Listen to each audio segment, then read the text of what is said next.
जय मंगलम जय नमो पार्वती पते शिव हर हर महादेव। सद्गुरुनाथ महाराज की जय। सद्गुरु चंद्रशेखर स्वामी महाराज की जय। सकल साधु संत महाराज की जय। जय मंगलम जय नमो पार्वती पते शिव हर हर महादेव।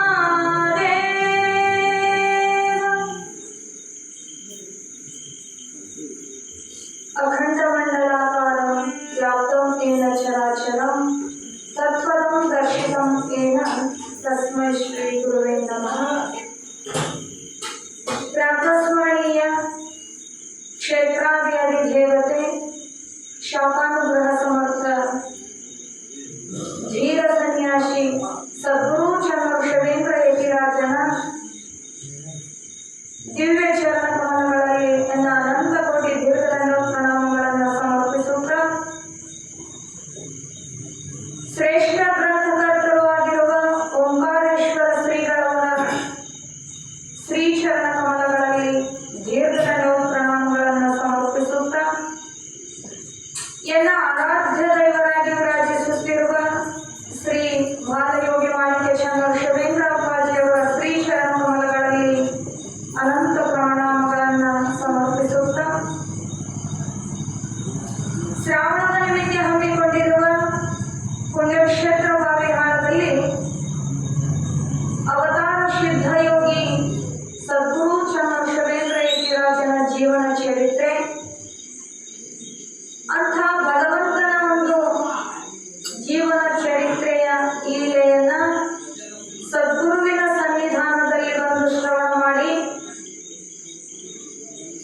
ಅಂಥ ಯಾವ ಜಗದೋದ್ಧಾರಕನ ಕೃಪೆಗೆ ಪಾತ್ರರಾಗಲು ಬಂದಿರುವ ಎಲ್ಲ ನನ್ನ ಶರಣರಿಗೂ ನನ್ನ ಅನಂತ ಶರಣಾರ್ಥಿಗಳು. ನಿನ್ನೆ ದಿನ ಸಂಚಾರದ ಮುಖಾಂತರನೇ ಜಗತ್ತನ್ನು ಉದ್ಧರಿಸಿರತಕ್ಕಂತಹ ಚರಮೂರ್ತಿ ಹಣ್ಣಿಗೆರೆ ಗ್ರಾಮದೊಳಗೆ ನಡೆಸಿರ್ತಕ್ಕಂತಹ ಎರಡು ಲೀಲೆಗಳನ್ನ ನಾವು ನಿನ್ನೆ ದಿನ ಶ್ರವಣ ಮಾಡಿದ್ವಿ. ಯಾವ ರೀತಿಯಾಗಿ ಅಲ್ಲಿ ಭಗವಂತ ತಮ್ಮ ಲೀಲೆಯನ್ನ ತೋರಿಸಿದ್ರು ಅಂತಂದ್ರ ಹಣ್ಣಿಗೆರೆ ಗ್ರಾಮದೊಳಗೆ ಇರುವಂತ ಸಮಯದೊಳಗ ವಿರೂಪಾಕ್ಷ ಮಾಸ್ತರು ಅನ್ನುವಂಥ ವ್ಯಕ್ತಿ ಆ ಜಗನ್ನಾಚಾರ್ಯರ ಗುಡಿಯ ಮಂದಿರದಲ್ಲಿರತಕ್ಕಂಥ ಒಂದು ಸಭಾಂಗಣದ ಮುಂದಿನ ಕಲ್ಲನ್ನ ತನ್ನ ಸ್ವಾರ್ಥಕ್ಕಾಗಿ ಬಳಸಲಿಕ್ಕೆ ಮನೆಗೆ ತಗೊಂಡು ಹೋದಾಗ ಅದು ತಪ್ಪು ಅಂತ ಸದ್ಗುರುನಾಥ ತಿಳಿಸಲಿಕ್ಕೆ ಹೋದಾಗ ವಿರೂಪಾಕ್ಷ ಮಾಸ್ತರನ ಮಗ ಸದ್ಗುರುನಾಥನಿಗೆ ಅಪಶಬ್ದಗಳಿಂದ ನುಡಿದ ಕಾರಣ ಅಲ್ಲಿ ಅವನಿಗೆ ಶಾಪವನ್ನು ಕೊಟ್ಟರು. ಆ ಶಾಪಕ್ಕೆ ಗುರಿಯಾಗಿರತಕ್ಕಂಥ ಮಾಸ್ತರ್ ಮಗ ಕ್ಷಣಾರ್ಧದೊಳಗೆ ಹಸು ನೀಗಿದ. ಸಾರ್ವಜನಿಕ ಸ್ಥಳಗಳಲ್ಲಿ ದೇವಾಲಯಗಳಲ್ಲಿ ಯಾರಾದರೂ ಅಲ್ಲಿಯ ವಸ್ತುಗಳನ್ನ ಅಪಹರಿಸಿದ್ರ ಮುಂದೆ ಅವರಿಗೆ ಯಾವ ಗತಿ ಬರ್ತದ ಅನ್ನುವಂಥದ್ದನ್ನ ನಿನ್ನೆ ಮಾನವ ಜನ್ಮವನ್ನು ಎಚ್ಚರಿಸಲಿಕ್ಕೆ ಅಂಥ ಲೀಲೆಯನ್ನ ಮಾಡಿದ್ರು. ಮುಂದೆ ಅದೇ ಗ್ರಾಮದೊಳಗ ಮೇಳದ ಲಿಂಗಪ್ಪ ಅನ್ನುವಂಥವನಿಗೆ ನಾನು ನನ್ನಿಂದ ಅನ್ನುವಂಥ ಅಹಂಕಾರ ಅದು ತುಂಬಿ ತುಳುಕ್ತಾ ಇತ್ತು. ಎಲ್ಲವೂ ನನ್ನಿಂದನ ಅನ್ನುವಂಥ ಭಾವ ಅವನಲ್ಲಿ ಬಂದಿದ್ದರಿಂದ ಅದನ್ನ ಕ್ಷಣಾರ್ಧದಲ್ಲೇ ಸದ್ಗುರುನಾಥ ಅದನ್ನ ತಮ್ಮ ಅಂತರ್ವೃತ್ತಿಯಿಂದ ಅರಿಸಂತ ಭಗವಂತ ಅವನಿಗೆ ತಿಳಿ ಹೇಳಿದಾಗ ಅದನ್ನ ಸದ್ಗುರುನಾಥನ ಕಿರುವನ್ನ ಅವರ ಸಾಮರ್ಥ್ಯವನ್ನ ತಿಳಿದುಕೊಳ್ಳದೆ ಗುರುನಾಥನಿಗೆ ತಾಪವನ್ನು ಕೊಟ್ಟು ಅವ ಶಾಪಕ್ಕೆ ಗುರಿಯಾಗ್ತಾನೆ. ಪುನಃ ಯಾವಾಗ ಗುರುನಾಥನಿಗೆ ತಾಪ ಕೊಟ್ಟಂತ ಮರ್ಮವೇ ನನಗೆ ಶಾಪವಾಗಿ ತಟ್ಟೇತಿ ಅಂತ ಯಾವಾಗ ಅವನು ಜ್ಞಾನಕ್ಕೆ ಗೋಚರ ಆಯಿತು, ಪುನಃ ಸದ್ಗುರುನಾಥನಿಗೆ ಶರಣಾಗತನಾದಾಗ ಅಲ್ಲಿ ಅದನ್ನ ವಿಮೋಚನೆಯನ್ನ ಮಾಡಿದ್ರು ಅನ್ನುವಂಥ ಲೀಲೆಯನ್ನ ನಿನ್ನೆ ದಿನ 14ನೇ ಅಧ್ಯಾಯದೊಳಗೆ ನಾವು ಶ್ರವಣ ಮಾಡಿದ್ವಿ.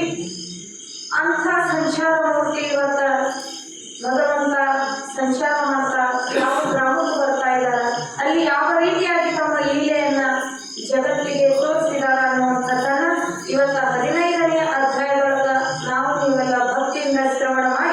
ಆ ಗುರುವಿನ ಕೃಪೆಗೆ ಪಾತ್ರರಾಗೋಣ ಅಂತ ಹೇಳುತ್ತಾ 18ನೇ ಅಧ್ಯಾಯ ಪ್ರಾರಂಭ. ಅದಕ್ಕಿಂತಲೂ ಮೊದಲು ಇವತ್ತು ಬಹಳ ಒಂದು ಶ್ರೇಷ್ಠವಾದ ದಿನ. ಈ ಸೋಮವಾರ ದಿನ ಇವತ್ತು ಶ್ರೇಷ್ಠವಾಗಿರತಕ್ಕಂತಹ ಈ ಗ್ರಂಥವನ್ನು ಜಗತ್ತಿಗೆ ನಾವು ಈಗ ಕೈಯಾಗಿ ಹಿಡ್ಕೊಂಡು 4 ಜನಕ್ಕೆ ಅದನ್ನ ತಿಳಿಸ್ತಾ ಇದ್ದೀನಿ ಅಂತಂದ್ರೆ, ಇಲ್ಲ ನಮ್ಮಷ್ಟಕ್ಕೆ ನಾವು ದುಃಖದಿಂದ ಬಳಲತಕ್ಕಂಥ ಯಾವುದೇ ಜೀವರಾಶಿಯಾಗಲಿ ಅದನ್ನ ಪಾರಾಯಣದ ಮುಖಾಂತರ ತಮ್ಮ ಕಷ್ಟಗಳನ್ನ ಕಳ್ಕೊಂಡಾಗ ಅಂತಂದ್ರೆ, ಮೂಲತಃ ಈ ಗ್ರಂಥವನ್ನ ರಚಿಸಿರ್ತಕ್ಕಂತಹ ಯಾವ ಜ್ಞಾನನಿಧಿ ಸ್ವರೂಪದಲ್ಲಿರತಕ್ಕಂಥ ಓಂಕಾರೇಶ್ವರ ಶ್ರೀಗಳವರ ಪುಣ್ಯಸ್ಮರಣೆ. ಅಂಥ ಸರಳ ಜೀವಿಯಾಗಿರತಕ್ಕಂಥ ಓಂಕಾರೇಶ್ವರ ಶ್ರೀಗಳವರ ಸ್ವಲ್ಪ ಒಂದು ಕಿರುಪರಿಚಯವನ್ನು ನಾವು ಇಲ್ಲಿ ಮಾಡಿಕೊಂಡು ಅವರ ಒಂದು ಸ್ಮರಣೆಯನ್ನು ಮಾಡೋಣ. ಅಂಥ ಯಾವ ಜ್ಞಾನವನ್ನೇ ತನ್ನಲ್ಲಿ ಅಡಗಿಸಿಕೊಂಡಿರತಕ್ಕಂಥ ಓಂಕಾರೇಶ್ವರ ಶ್ರೀಗಳವರು ಯಾವ ಊರಿನವರು ಅಂತಂದ್ರೆ, ಮೂಲತಃ ದೇವರ ಶಿಗಳ್ಳಿ ಅನ್ನುವಂಥ ಊರಲ್ಲಿ ಜನ್ಮವನ್ನು ತಾಳ. ತಂದೆ ಗುಂಡಪ್ಪ, ತಾಯಿ ಬಸಮ್ಮ, ಮುಣಸಿಕಟ್ಟಿ ಅನ್ನುವಂತಹ ಮನೆಯ ನಾಮದಿಂದ ಇವರು ಆ ದೇವರ ಶಿಗಳ್ಳಿ ನಮ್ಮವರು. 3 ಜನ ಗಂಡು ಮಕ್ಕಳು ಮತ್ತು 3 ಜನ ಹೆಣ್ಣು ಮಕ್ಕಳು. ಮೊದಲನೆಯ ಪುತ್ರನೇ ಬಾಳಪ್ಪ ಅನ್ನುವಂಥ ಹೆಸರಿನಲ್ಲಿರತಕ್ಕಂಥ ಓಂಕಾರೇಶ್ವರ ಶ್ರೀಗಳು. ಯಾವುದೇ ಒಂದು ಮಹಾತ್ಮನ ಸ್ಥಿತಿ ಹೆಂಗಿರ್ತದ ಅಂದ್ರ, ಅವರ ಹುಟ್ಟಿನಿಂದ ಹಿಡಿದು ಜೀವತ್ಯಾಗದವರೆಗೂ ಅವರ ವ್ಯಕ್ತಿತ್ವ, ಅವರ ಸ್ಥಿತಿ ಎಲ್ಲಾ ಜನರಿಗೂ ಇರುವುದಿಲ್ಲ. ಅವರು ಸಣ್ಣ ವಯಸ್ಸಿನೊಳಗೆ ಏನ್ ಮಾಡ್ತಿದ್ರು ಅಂತಂದ್ರ, ಅವ್ರ ಊರೊಳಗ ಆ ದೇವರ ಸಿಗಳ್ಳಿ ಒಳಗ ಗರಗರ ಮಡಿವಾಳೇಶ್ವರರ ಒಂದು ದೇವಸ್ಥಾನ ಇತ್ತು. ಅಲ್ಲಿ ಪೂಜೆಯನ್ನ ಮಾಡಕ್ಕಾಗ್ಲಿ, ಅದರ ವ್ಯವಸ್ಥೆಯನ್ನ ಮಾಡಕ್ಕಾಗ್ಲಿ ಯಾವ ಸ್ವಾಮಿಗಳು ಅಲ್ಲಿ ಇದ್ದಿದ್ದಿಲ್ಲ. ಅದೇ ಊರಿನವರಾದ ತೀರ್ಥಯ್ಯ ಅನ್ನುವಂಥ ಒಬ್ಬ 5 ಪೈಕಿ ಸ್ವಾಮಿ ಅಲ್ಲಿ ಮಠಗಳ ಪೂಜೆಯನ್ನು ಮಾಡೋದು, ಮತ್ತು ಊರೊಳಗೆ ಯಾವುದೇ ಪೂಜಾ ಕಾರ್ಯಕ್ರಮಗಳಾಗಲಿ ಅವನ್ನೆಲ್ಲ ಮನೆ ತೀರಿಸೋದು ಎಲ್ಲ ಮಾಡ್ತಾರಲ್ಲ. ಆ ರೀತಿಯಾಗಿ ತೀರ್ಥಯ್ಯ ಅನ್ನುವಂಥ ಒಬ್ಬ ಜಂಗಮ ಅದನ್ನ ಮಾಡ್ತಾ ಇದ್ದ. ಇವರದೊಂದು ಸ್ವಲ್ಪ ಬಡತನದ ಪರಿಸ್ಥಿತಿ. ಓಂಕಾರೇಶ್ವರ ಮನೆಗೆ ಹೋಗಿ ಆಗಿದ್ದಾಗ ಹೇಳ್ತಿದ್ದ, ಅವ್ರ ಮನೆಯಾಗ ಏನಾದರೂ ಪೂಜಾ ಕಾರ್ಯ ಬಂದಾಗ ಅವ್ರ ಮನೆಗೆ ಹೋದ ಅಂತಂದ್ರೆ ಗದ್ಗೆ ಮಾಡಿಕೊಂಡು ಪ್ರಸಾದ ಮಾಡುವಾಗ, ನಿಮ್ಮ ಮನೆಯಲ್ಲಿರತಕ್ಕಂತಹ ಆ ಮೊದಲನೆಯ ಮಗ ಬಾಳಪ್ಪನನ್ನ ಗರಗನ ಮಠ ಮಡಿವಾಳದ ಮಠದಾಗ ಯಾರೂ ಇಲ್ಲ, ಅಲ್ಲಿಗೆ ಕೊಟ್ಟು ಬಿಡ್ರಿ, ಅವನ್ನ ದಿನ ಪೂಜೆ ಮಾಡ್ಕೊಂತ ಅದರಿಂದ ಮುಂದೆ ದೊಡ್ಡ ವ್ಯಕ್ತಿ ಆಗ್ತಾನ ಅಂತೇಳಿ ಮೇಲಿಂದ ಮೇಲೆ ಹೇಳ್ತಾ ಇದ್ರು. ಹಡೆದವರಿಗೆ 10 ಮಕ್ಕಳಿದ್ರು ಕೂಡ ಅವು ಬ್ಯಾಸರ ಆಗೋದಿಲ್ಲ. ಹೇಗೋ 6 ಜನ ಮನೆಯಲ್ಲಿ ಮಕ್ಕಳಿದ್ರು ಕೂಡ ದುಂಡಪ್ಪ ಮತ್ತು ಬಸಮ್ಮ ತಾಯಿಯವರಿಗೆ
ಆಗಿರ್ತಕ್ಕಂತಹ ಶಿವಕುಮಾರೇಂದ್ರ ಮಹಾಸ್ವಾಮಿಗಳಾಗಲಿ, ಶಿವಾನಂದ ಭಾರತಿ ಅಪ್ಪವರಾಗಲಿ, ಇವರೆಲ್ಲ ಅಂಥಾರಿಯಾದ ಜ್ಞಾನ ನಿಧಿ ಸ್ವರೂಪನಾಗಿರ್ತಕ್ಕಂಥ ಓಂಕಾರೇಶ್ವರರ ಕೈಯೊಳಗ ಶಾಸ್ತ್ರವನ್ನು ಅಭ್ಯಾಸ ಮಾಡಿದ್ದು ಅಂತ ಒಂದು ವಿಶೇಷವಾದ ವಾಕ್ಯ. ಅಂಥ ಒಂದು ಪರಮಾತ್ಮ ಸ್ವರೂಪ ಅಲ್ಲಿ ದೊಡ್ಡವರಾಗಿ ಶಾಸ್ತ್ರವನ್ನು ಮುಗಿಸಿ ಪುನಃ ದೇವರ ಶ್ರೀಗಳಿಗೆ ಬಂದು ಅಲ್ಲಿ ಆ ಮಡಿವಾಳೇಶ್ವರರ ಗುಡಿ ಒಳಗಿದ್ದಾಗ ಅಲ್ಲಿಂದ ಆ ಭಕ್ತರ ವರ್ಗಣಿಗಾಗಿ ಭಿಕ್ಷಾಟನೆ ಮಾಡಲಿಕ್ಕೆ ಊರು ಹಿಂಗ ತಿರುಗುವಂತ ಸಮಯದೊಳಗ ಇಲ್ಲಿ ಪುಣ್ಯಕ್ಷೇತ್ರ ಬಾವಿ ಹಾಕಿಕೊಂಡು ಅಲ್ಲಿ ಸದ್ಗುರುನಾಥನ ಮಹಿಮೆಯನ್ನ ತಿಳ್ಕೊಂಡು ಮುಂದೆ ಅವರಿಚ್ಛೆಯಂತೆ ನಾವು ಮನೆಯ ಗ್ರಂಥದ ಮುಖಾಂತರ ತಿಳ್ಕೊಂಡಲ್ಲ. ಅಂಥ ಪುಣ್ಯಾತ್ಮ ಅವರ ಒಂದು ದಿವ್ಯ ಸ್ಮರಣೆ, ಆ ಭಗವಂತ ಏನಾದ್ರೂ ಕಷ್ಟಪಟ್ಟ ಇವರ ಒಂದು ಚರಿತ್ರೆಯನ್ನು ನಮ್ಮ ಕೈಗೆ ಒಪ್ಪಿಸ್ಲಿಲ್ಲ ಅಂದ್ರೆ ನಾವು ಇನ್ನೂ ಅಜ್ಞಾನಿಗಳಾಗಿ ಉಳಿತಿದ್ವಿ. ಭಗವಂತನ ಸ್ಥಿತಿ ಅವ್ರು ಹಿಂಗ ಇದ್ರು ಅನ್ನುವಂಥ ಮರ್ಮ ನಮ್ಗೆ ಯಾರಿಗೂ ತಿಳಿದಿದ್ದಿಲ್ಲ. ಅಂಥ ಯಾವ ವಜ್ರಕ್ಕಿಂತಲೂ ಹೆಚ್ಚಿನ ಕಿಮ್ಮತ್ತು ಕಟ್ಟದೇ ಆಗದೆ ಇರತಕ್ಕಂಥ ಯಾವ ನಮ್ಮ ತಪ್ಪುಗಳನ್ನ ತಿದ್ದಿಕೊಳ್ಳಲಿಕ್ಕೆ ಭಗವಂತ ಅಂದ್ರೆ ಏನು, ಅವ್ರ ಸ್ಥಿತಿ ಹೆಂಗಿರ್ತದ, ಗುರು ಅಂದ್ರೆ ಏನು, ಅವ್ರ ಮಹಿಮೆ ಹೆಂಗಿರ್ತದ ಅನ್ನುವಂಥದ್ದನ್ನ ಈ ಗ್ರಂಥದ ಮೂಲಕ ಎಳಿ ಎಳಿಯಾಗಿ ನಮಗೆ ತಿಳಿಯಪಡಿಸಿ ಗ್ರಂಥವನ್ನ ಕಾಣಿಕೆಯಾಗಿ ಕೊಟ್ಟು ಹೋಗಿದಾರಂದ್ರ ಅಂತ ಶ್ರೇಷ್ಠನಿಗೆ ಓಂಕಾರೇಶ್ವರರ ಕೃಪಾ ಆಶೀರ್ವಾದ ನಮ್ಮ ನಿಮ್ಮೆಲ್ಲರ ಮೇಲೆ ಸದಾ ಇರಲಿ ಎಂದು ಹೇಳ್ತಾ ಆ ಸದ್ಗುರುನಾಥನಿಗೆ ಜಯ ಜಯಗಾನವನ್ನು ಹಾಕಿ ಇವತ್ತ ನಮ್ಮ ಸದ್ಗುರುನಾಥ ಷಣ್ಮುಖ ಯತಿರಾಜನ ಜೀವನ ಚರಿತ್ರೆಯ ಕಥಾಭಾಗದಲ್ಲಿ ಭಾಗಿಯಾಗೋಣ. ಇವತ್ತ 15ನೇ ಅಧ್ಯಾಯದೊಳಗ ಯಾವ ರೀತಿಯಾಗಿ ಸದ್ಗುರುನಾಥ ಲೀಲೆಯನ್ನ ಮಾಡಿದ್ರು ಅಂತಂದ್ರ, ಗುರುವೇ ನಿನ್ನಯ ನುಡಿಯ ಪರಿಯನ್ನು ಅರಿಯಲಾರದೆ ಕದನ ಮಾಡಿ ಕುರಿದು ವಂಶವ ಇರವನಿಗಿದೆ ನಿನಗೆ ವಂದಿಸುವೆ. ಭೂಮಿ ಮೇಲೆ ಪ್ರತ್ಯಕ್ಷವಾಗಿ ಅವರನ್ನ ಯಾರೇ ನೋಡಿದ್ರು ಕೂಡ ಇವರು ದೊಡ್ಡ ಮಹಾತ್ಮರದಾರ ಅನ್ನುವಂಥ ಜ್ಞಾನ ಯಾರಿಗೂ ತಕ್ಷಣದಲ್ಲಿ ಆಗ್ತಾ ಇದ್ದಿದ್ದಿಲ್ಲ. ಅವರ ಒಂದು ನುಡಿಯುವಂತ ಆ ನುಡಿಗಳನ್ನ ಕೇಳಿದ್ರೆ ಅದು ಲೋಕಕ್ಕೆ ಖೇದವಾಗಿ ಕಂಡ್ರು ಕೂಡ ಯಾವಾಗ ಅದರೊಳಗೆ ಗುಣಾರ್ಥ ಐತಿ ಅಂತ ಜನ ತಿಳ್ಕೊಂಡಿದ್ರು ಅವಾಗ ಅವರ ಇರುವಿಕೆಯನ್ನ, ಅವರ ಶಕ್ತಿ ಸಾಮರ್ಥ್ಯವನ್ನ ಕಂಡು ಅವರಿಗೆ ಶರಣಾಗತರಾಗ್ತಾ ಇದ್ರು. ಪಾಪದ ರಾಶಿ ತುಂಬಿಕೊಂಡಂತ ಮನುಷ್ಯ ಗುರುವಿನ ಇರುವಿಕೆಯನ್ನು ತಿಳಿದರೂ ಕೂಡ ತನ್ನ ತಪ್ಪಿನ ಜ್ಞಾನ ತಾನು ಮಾಡ್ಕೊಳ್ಳಲಿಲ್ಲ ಅಂತಂದ್ರ ಅಂಥವರು ಗುರುನಾಥನ ಶಾಪಕ್ಕೆ ಗುರಿಯಾಗಿ ದುರ್ಮರಣಕ್ಕೆ ಈಡಾಗ್ತಾ ಇದ್ರು. ಅದೇ ರೀತಿಯಾಗಿ ಅವತಾರಧಾರೆಯಾದ ಚಂದ್ರಶವೇಂದ್ರ ಮಹಾಶಿವಯೋಗಿಗಳು ಇವರ ಇರುವಿಕೆಯು ಅಸಾಧಾರಣ ಶಕ್ತಿದಾಯಕರಾಗಿರುವರು. ಅಸಾಧಾರಣ ಅಂತಂದ್ರೇನು? ಮಾನವರೆಲ್ಲ ಸಾಧಾರಣದಿಂದ ಇರ್ತಾರೆ. ಆ ಮನುಷ್ಯ ಹೆಂಗದಾನ ಅಂತ ಸಾಧಾರಣ ಅದಾದ್ರೆ ಮನೆ ಹೆಂಗ್ ಕಟ್ಸಿರಿ ಸಾಧಾರಣದೊಳಗೆ ಕಟ್ಸಿರಿ. ವ್ಯವಹಾರ ಹೆಂಗ್ ನಡೆದೈತಿ ಸ್ವಲ್ಪ ಸಾಧಾರಣವಾಗಿ ನಡೆದ. ಈ ಸಾಧಾರಣ ಅನ್ನುವಂಥ ವಾಕ್ಯ ಅದಕ್ಕೆ ಅಧಿಕಾರಿಕ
ಹೆಣ್ಣು ಮಗುವಿಗೆ ಹುಟ್ಟಿದ 18ರಿಂದ 20 ವರ್ಷಕ್ಕೆ ಅವರಿಗೆ ಬುದ್ಧಿಯ ಹಲ್ಲು ಬರುತ್ತದೆ.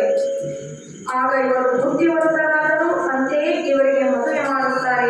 ಮುಂದೆ ತಮ್ಮ ವ್ಯವಹಾರವನ್ನು ನಡೆಸಿಕೊಂಡು ಹೋಗುವರು.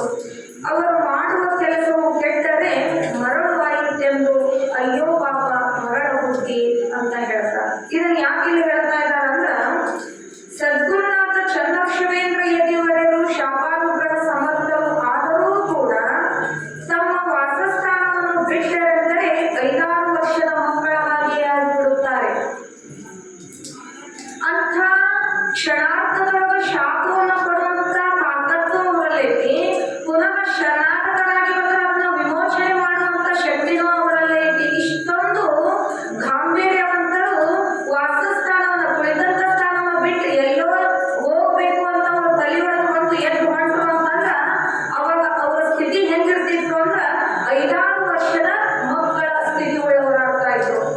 ಅಂಥ ದೊಡ್ಡ ಜ್ಞಾನದ ನಿಧಿ ಇದ್ರು ಕೂಡ 5-6 ವರ್ಷದ ಮಕ್ಕಳ ಹಾಗೆ ಆಗಿಬಿಡ್ತಿದ್ರು. ತಮ್ಮ ಬುದ್ಧಿಗೆ ತಿಳಿದಲ್ಲಿ ಹೋಗುವರು. ತಮ್ಮ ಆನಂದಕ್ಕಾಗಿಯೇ ನೋಡಿದ ವಸ್ತುಗಳ ಕೂಡ ಆಟವಾಡುವರು. ಏಕೆಂದರೆ ಆಡುವ ಕೂಸುಗಳು ತಮ್ಮ ಮುಂದೆ ತೋರಿದ ಪದಾರ್ಥಗಳನ್ನು ಸಂತೋಷಕ್ಕಾಗಿ ಆ ವಸ್ತುಗಳನ್ನು ಹರಿಯುತ್ತವೆ, ಜಜ್ಜುತ್ತವೆ. ಆ ವಸ್ತುಗಳ ಬೆಲೆಯು ಆ ಕೂಸಿಗೆ ಬೇಕಾಗಿರುವುದಿಲ್ಲ.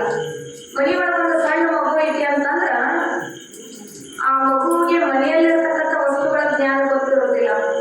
ಒಂದು ದೊಡ್ಡದ 20,000 ಫೋನ್ ತಂದ ಖುಷಿನ ಕೈಯಾಗ ಕೊಡ್ತೀರಿ ಅಂತಂದ್ರ ಹಿಡ್ಕೊಂಡು ಆಡ್ತತಿ. ತನಗೆ ಸಾಕಾಗ್ಸಿದ್ರು ಅಂತಂದ್ರ ಆ ಫೋನ್ ಬಾಡಿ ಒಳಗ ಹೊಡೆದು ಬಿಡ್ತದೆ. ಯಾಕ ಅದು ಇಷ್ಟ ಕಿಮ್ಮತ್ ಐತಿ ಆ ಫೋನಿನ ಬೆಲೆ ಅಂತ ಆ ಖುಷಿಗೆ ಹೆಂಗ ಜ್ಞಾನ ಇರೋದಿಲ್ಲ. ಹಾಗೆ ಜಗತ್ತಿನಲ್ಲಿರತಕ್ಕಂಥ ಸಕಲ ಚರಾಚರ ವಸ್ತುಗಳಾಗಲಿ, ಜೀವ ಉಳ್ಳದ್ದಾಗಲಿ, ಜೀವ ಇಲ್ಲದ್ದಾಗಲಿ ಇವರ ಕಣ್ಣಿನೊಳಗ ಅದು ಬೊಂಬೆ ತರ ಕಾಣಿಸ್ತಾ ಇತ್ತು. ಹೆಣ್ಣು ಗಂಡುಗಳೆಂಬ ಭೇದ ಭಾವದ ರಹಿತರಾಗಿ ಅವು ಬೊಂಬೆಗಳ ಹಾಗೆ ಕಾಣೋದ್ರಿಂದ ಜೀವವುಳ್ಳ ಬೊಂಬೆಗಳ ಜೊತೆ ಆಟ ಆಡುವಂತ ಒಂದು ಬಾಲಕ ಸ್ಥಿತಿ ಒಳಗ ಅವರು ಇರ್ತಾ ಇದ್ರು. ಹಾಗೆಯೇ ಸದ್ಗುರು ವರ್ಯರು ಆಡುತ್ತಾ ಸಂಪುಧಾಮಿಗೆ ಬಂದಿರುತ್ತಾರೆ. ಇಲ್ಲೇ ಪಕ್ಕದ ಹಳ್ಳಿ ಸಂಗಮ್ ಇಲ್ಲಿ ಮಾಡಿರ್ತಕ್ಕಂಥ ಇಲ್ಲೇ ಸಂಚಾರಮೂರ್ತಿ ಸಂಪುಧಾಮಿಗೆ ಬಂದಿರುತ್ತಾರೆ. ಎಲ್ಲಿ ಹೋಗುತ್ತಾರೆಯೋ ಎಲ್ಲಿ ಇರುತ್ತಾರೆಯೋ ಅದರ ನೆಲೆಯು ಇಲ್ಲದಾಗಿರುವುದು. ಈ ಆನಂದ ಯೋಗಿಯು ಅದೇ ಊರಿನಲ್ಲಿ ಸಂಚಾರದ ಮಾಡುವಂತ ಸಮಯದೊಳಗ ಮುಂಜಾನೆಯ ವೇಳೆಗೆ 7 ಗಂಟೆಯಿಂದ 8 ಗಂಟೆಯ ಸಮಯ ಆ ಸಂಪುಧಾಮ ಊರೊಳಗೆ ಗಾಣಿಗೆಯ ಮನೆತನವು ಪ್ರಸಿದ್ಧ ಮನೆತನ. ಆಗಿನ ಕಾಲದೊಳಗ ಒಂದು 6 ಎತ್ತಿನ ಕಮದು ಮನೆಯಾಗಿತ್ತಪ್ಪ. 4-5 ಜನ ಅಣ್ತಂಬ್ರಿದ್ರು. ಒಂದಿಟ್ಟು ಆಸ್ತಿ 20 ಒಳಗ ಆಸ್ತಿ ಇತ್ತು ಅಂದ್ರೆ ಅವರು ದೊಡ್ಡವರು, ಬಹಳ ದೊಡ್ಡ ಮನೆತನ. ಆಗಿನ ಕಾಲ ಬಡತನದ ಪರಿಸ್ಥಿತಿ ಇತ್ತಂದ್ರೂ ಕೂಡ ಯಾರ ಮನೆಯೊಳಗೊಂದು 4 ಎತ್ತು ಹೆಚ್ಚಿಗೆ ಇರ್ತಾವಲ್ಲ ಅವರು ದೊಡ್ಡ ಮನೆತನದವರು, ಎಲ್ಲರಿಗೂ ಪ್ರಸಿದ್ಧಿಯಾಗಿ ಹೋಗ್ತಕ್ಕಂಥ ಮನೆತನ. ಅದೇ ರೀತಿಯಾಗಿ ಇಲ್ಲಿ ಗಾಣಿಗೆ ಮನೆತನ ಅನ್ನುವಂಥದ್ದು ಆ ಇಡೀ ಸಂಪುಧಾಮಿಗೆ ಪ್ರಸಿದ್ಧವಾಗಿರುವಂತದ್ದಾಗಿತ್ತು. ಇದು ತಮ್ಮ ತಮ್ಮ ಕಾಯಕಗಳಿಂದ ಬಂದ ನಾಮವಾಗಿರುತ್ತದೆ. ಉಪನಾಮವು ಯಕ್ಕುಂಡಿ ಎಂದು ಕರೆಯುವರು. ಹೀಗೆ ಹೆಸರುಳ್ಳ ಮನೆತನವು ಆಗಿನ ಕಾಲದಲ್ಲಿ ಮಹಾ ಶ್ರೀಮಂತಿಕೆಯೂ ಆಗಿರುವುದು. ಆ ಮನೆಯವರಿಗೆ 4 ಜನ ಅಣ್ಣ ತಮ್ಮಂದಿರು ಐಶ್ವರ್ಯ ಸಂಪತ್ತು ಉಳ್ಳವರಾಗಿದ್ದರು. ಈ ಸರ್ವ ಸಂಪತ್ತಿನಿಂದ ಶೋಭಿಸುವ ಯಕ್ಕುಂಡಿಯವರ ಮನೆಯೊಳಗೆ ರಾಯಪ್ಪ, ಗಂಗಪ್ಪ, ಬಸವಂತಪ್ಪ, ಚನ್ನಪ್ಪ ಹೀಗೆ 4 ಜನ ಅಣ್ಣ ತಮ್ಮಂದಿರು ಕೂಡಿ ಇರುವಂತವರಾಗಿದ್ದರು. 4 ಜನ ಅಣ್ಣತಮ್ಮರು ಕೂಡಿದ್ದು ಕೂಡಿಸುವ ಮಧ್ಯಾಹ್ನ ಬಹಳ ದೊಡ್ಡದಿತ್ತು. ಐಶ್ವರ್ಯ ಸಂಪತ್ತು ತುಂಬಿ ತುಳುಕ್ತಾ ಇತ್ತು. ಇಂತಹ ಸರ್ವ ಸಂಪತ್ತಿನವರಾದ ಯಕ್ಕುಂಡಿಯವರ ಮನೆಯಲ್ಲಿ ರೈತನಿಗೆ ಇರುವುದಾಗಿತ್ತು. ರಾಯಪ್ಪನ ಚೊಚ್ಚಲ ಮಗಳು ಗರ್ಭವತಿ ಇದ್ದ ಕಾಲದೊಳಗ ಆಕೆ ಹೆರಿಗೆ ಸಮಯಕ್ಕಂತೇಳಿ ತವರು ಮನೆ ಸಂಭವ ಬಂದಿರ್ತಾರೆ. ಯಾರು? ರಾಯಪ್ಪನ ದೊಡ್ಡ ಮಗಳು ಬಂದಾಗ ಹೆಣ್ಣು ಮಕ್ಕಳ ರೂಢಿ ಏನು ಅಂತಂದ್ರ ತಾವು ಗರ್ಭಾವಸ್ಥೆಯಲ್ಲಿರುವಾಗ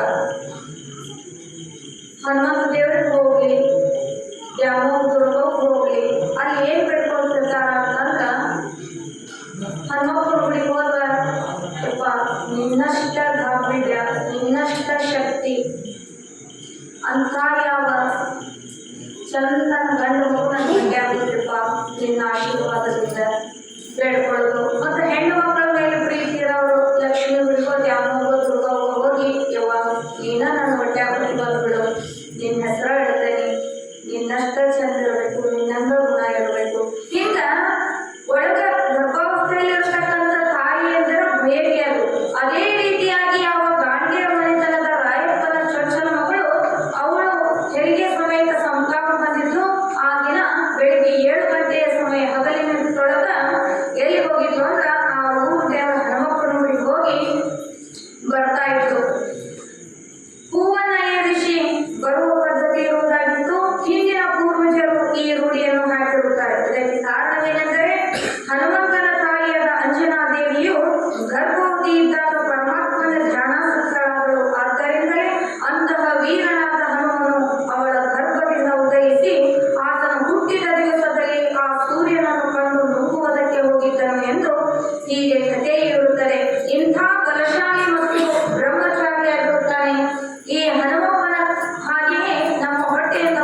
ಮದುವೆ ಆದ್ರು, ಮದುವೆ ಭಾಳ ದಿನ ಆದ್ರೂ ಮಕ್ಕಳಾಗುತ್ತಿಲ್ಲ. ಹನುಮಪ್ಪನ ಗುಡಿಗೆ ಹೋಗ್ಲತ್ತಿ.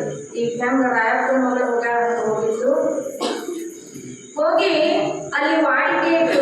ಯಾರು ಹನುಮಪ್ಪು ಹೋಗಿ ಬೇಡ್ಕೊಂತಾರಲ್ಲ ಅವ್ರು ಬೇಡಿದ ಇಚ್ಛಾ ಪೂರ್ಣ ಆಗ್ತದ ಅಂತ ಅಲ್ಲಿ ಒಂದು ವಾಡಿಕೆ ಅಂದ್ರೆ ಪ್ರಸಿದ್ಧಿ ಆಗಿತ್ತು ಹನುಮಪ್ಪನ ಗುಡಿ. ಅಲ್ಲಿ ಹೋಗಿ ಬೇಡ್ಕೊಂಡಾಗ ಏನ್ ಬೇಡ್ಕೊಂಡು ಅಂದ್ರ, ಯಪ್ಪ ಹನುಮಪ್ಪ, ಭಾಳ ದಿನಕ್ಕ ಗೊತ್ತಿಲ್ಲ ನಿಂತೇನಿ, ನನ್ನ ಬಟ್ಟೆಯಾಗ ನೀನ ಹುಟ್ಟಿವ, ಅಕಸ್ಮಾತ್ ನನಗೆ ಗಂಡು ಮಗನ ಹುಟ್ಟು ಅಂತಂದ್ರ ಒಂದು ಬಂಗಾರ ಕುಂಚಿಗೆ ಬೆಳೆಸ್ಕೊಡ್ತೀನಿ ಅನ್ನಕ್ಕೆ ಭಾಳ ಬೆಳಿತಿರ್ತಾರೆ ಮಕ್ಕಳು. ಅವಗೂ ಏನೋ ಚೂರು ಆಕಿನ ಪರೀಕ್ಷೆ ಮಾಡಿದಾತು ಅಂತ ಹೇಳಿ ಹನುಮಪ್ಪಗೆ ಖುಷಿ ಆಯ್ತು. ಬಂಗಾರ ಕುಂಚಿಗೆ ವಯಸ್ಸು ನನಗಾಗ್ತ ಅಂದ್ರ ಈಕೆಗೆ ಗಂಡು ಮಗನ ಕೊಟ್ಟರಾತು ಅಂತೇಳಿ ಮುಂದೆ ಕಾಲಕ್ಕನುಸಾರವಾಗಿ ಒಂದು ಗಂಡು ಮಗುವಿಗೆ ಜನ್ಮವನ್ನು ಕೊಟ್ಟರು. ಕೊಟ್ಟು ಒಂದು ಬಂಗಾರ ಕುಂಚಿಗೆನೂ ಹೊಲಿಸಿದ್ಲು. ಹುಟ್ಟಿದ ಮಗನ ಹೆಸರು ಏನಿಟ್ಟಿದ್ದು ಅಂದ್ರೆ ಹನುಮಪ್ಪ ಅಂತ ಇಟ್ಟಿದ್ಲು. ಮತ್ತು ಮಗು ಒಂಚೂರು ಒಂದು 5-6 ತಿಂಗಳದಾಗಿಂದ ಹನುಮಪ್ಪನ ಗುಡಿಗೆ ಹೋದ್ರು. ಹನುಮಪ್ಪನ ಹಾಕಿದ ಅರಿನ ತಯಾರಿಸಿದ್ದ. 5-6 ತಿಂಗಳಾದ ಮಗನ ಕೊಟ್ಟು ಇನ್ನೂ ಬರವಳ್ಳಲ್ಲಿ ಬಂಗಾರ ಕುಂಚಿಗೆ ತಗೊಂಡು ಅಂತೇಳಿ ಕೂಸಿನ ಜೊತೆ ಬಂಗಾರ ಕುಂಚಿಗೆ ತಗೊಂಡು ಗುಡಿಗೆ ಹೋಗ ಹನುಮಪ್ಪನ ಗುಡಿಗೆ ಹನುಮಪ್ಪನ ಹಾಕಿದ ಅರಿನ ತಯಾರಿಸಿದ್ದ. ಹೋಗಿ ನಮಸ್ಕಾರ ಮಾಡ್ತಾಳ. ಕೂಸಿನ ಹನುಮಪ್ಪನ ಮುಂದೆ ಒಂದು ಏನೋ ಹಾಕಿದ್ಲು.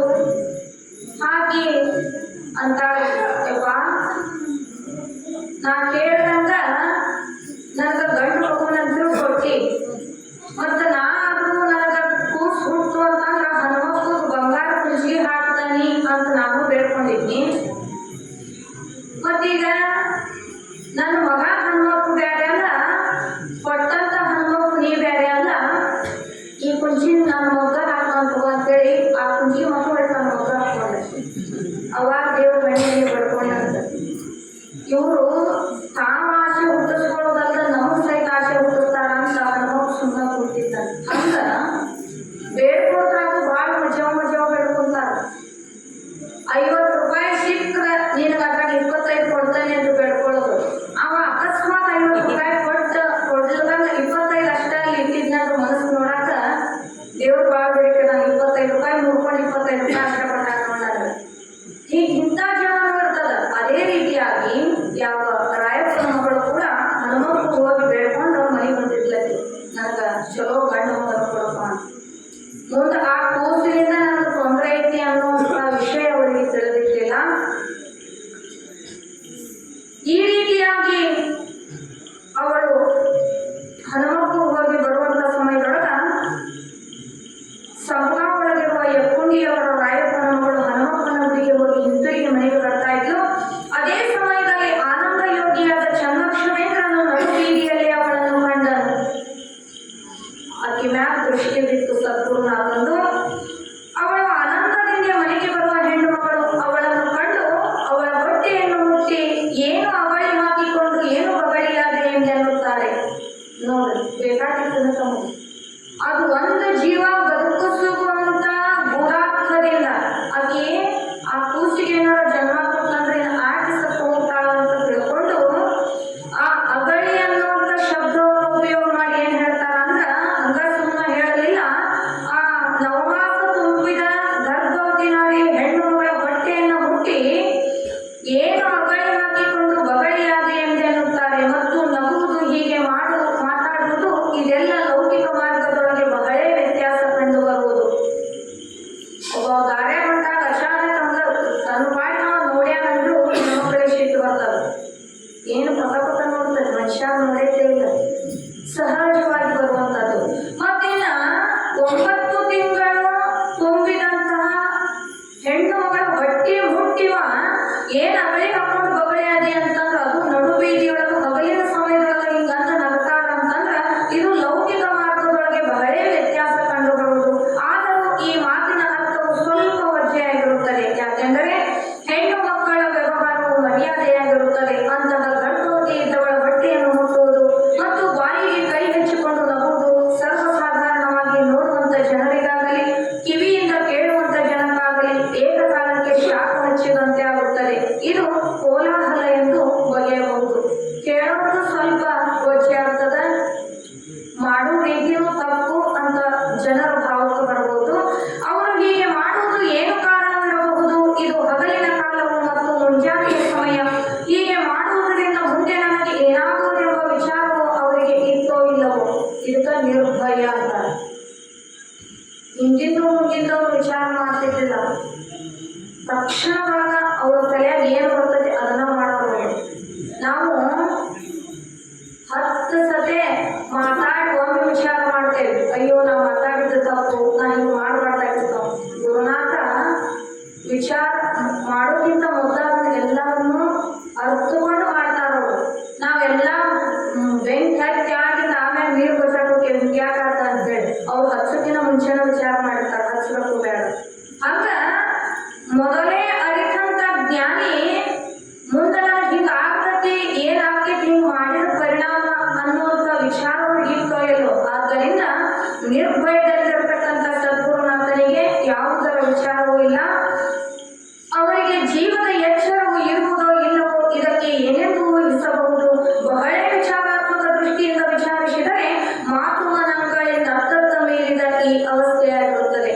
ಮಾತಿಗೂ ವಾಕ್ಯಕ್ಕೂ ಹೇಳಕ್ ಬರುವುದಿಲ್ಲ, ಮನಸ್ಸಿನೊಳಗೆ ಹಿಂಗಂತ ಉಭೆ ಮಾಡ್ಕೊಳ್ಳೋಕ್ಕೂ ಆಗುದಿಲ್ಲ. ಅದರಿಂದ ಅತ್ತತ್ತ ಅಂತ ಹೇಳ್ತಾ ಇದ್ದಾರೆ. ಈ ಜೀವನ್ಮುಕ್ತನ ವಿಷಯವನ್ನು ಹಿಂದಿನ ಅಧ್ಯಾಯದೊಳಗೆ ನಾವು ತಿಳ್ಕೊಂಡಿದ್ದೀವಿ. ಆ ಒಂದು ಅವಸ್ಥೆಯೊಳಗೆ ಇವರು ಇರ್ತಾ ಇದ್ರು.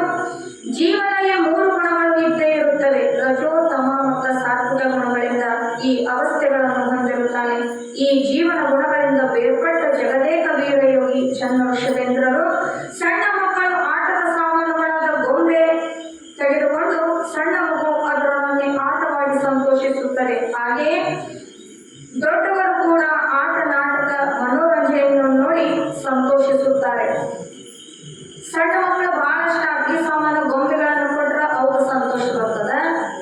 ಮತ್ತು ದೊಡ್ಡವ್ರ ಒಂದು ಅಡ್ಗೆ ಸಾಮಾನು ಕೊಟ್ಟು ಆಡಂದ್ರೆ ಅವ್ರೇನಾಡ್ತಾರೆ, ಅವ್ರಿಗೆ ಎದರಿಂದ ಆನಂದ ಆಗ್ತದ ಅಂತಂದ್ರೆ ಊರೊಳಗೆ ನಾಟಕ ಅಂತ ಇಟ್ಟಿರ್ತಾರ, ಕುಣಿಯಾರು ಕರ್ಸಿರ್ತಾರ, ಹಾಡಾರು ಕರ್ಸಿರ್ತಾರ, ಮತ್ತು ಏನಾದ್ರು ದೊಡ್ಡ ಆಟರು ಇಟ್ಟಿರ್ತಾರ. ಅದ್ರೊಳಗ ನೋಡ್ತಿರ್ತಾರೆ ಬಾಯ್ ತಕೊಂಡು. ಅವು ಸತ್ಯ ಅಂತ ಅನ್ಕೊಂಡು ಮನಸ್ಸಿಗೆ ಅಷ್ಟು ಆನಂದ ಆಗ್ತಿರ್ತದೆ. ಕುಣಿಯಾರು ಕುತ್ಕೊಂಡು ಬೆಳಕು ಕುಂತ ಸೈಡ್ ಎದ್ದು ಕುಣಿತಿರ್ತಾರೆ. ಯಾಕೆ? ಮನೋರಂಜನೆ ಅಂದ್ರೆ ಕೇವಲ ಮನಸ್ಸಿಗೆ ಮಾತ್ರ ಆನಂದ ಕೊಡ್ತಾವ. ಅವೇನ ಜೀವನದಾಗ ಒಳ್ಳೇದು ಹೇಳ ಕುಣಿಯಾಕ ಬಂದಿರ್ತಾರ, ಕುಣಿಸಾರು ಇಲ್ಲಿ ನಾಳೆ ಕುಣಿಯಾಕ ಬರೆಸ್ಬೇಕು, ಏನು ಬಹಳ ಮಂದಿ ಎಲ್ಲ ಕಿತ್ತು ಬರ್ತದೆ. ಕೇವಲ ಮನೋರಂಜನೆ. ಅವ ಹೊಲಿಗಡೆ ಊರಾಗ ಬ್ಯಾಡ ಮನುಷ್ಯ ಇರ್ತಾನ, ಅವ ದೇವ್ರ ವೇಷ ಹಾಕೊಂಡಿರ್ತಾನ.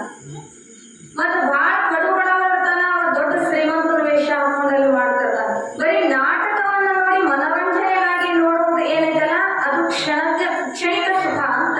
ಹಂಗ ದೊಡ್ಡವರು ಅದನ್ನ ನೋಡಿ ಸಂತೋಷ ಪಡ್ತಾರ, ಸಣ್ಣ ಮಕ್ಕಳು ಆಟದ ಜೊತೆ ಆಡಿ ಸಂತೋಷವನ್ನು ಪಡ್ತಾವ. ಅದರಂತೆ ನಮ್ಮ ಚನ್ನವೃಷಭೇಂದ್ರ ಯತಿಗಳಿಗೆ ಈ ಜಗತ್ತಿನಲ್ಲಿ ತೋರುವ ಚರಚರಾತ್ಮಕ ಜೀವಕೋಟಿಗಳು ಇವೆಲ್ಲ ಆಟದ ಸಾಮಾನುಗಳಾಗಿ ಪರಿಣಮಿಸುತ್ತವೆ.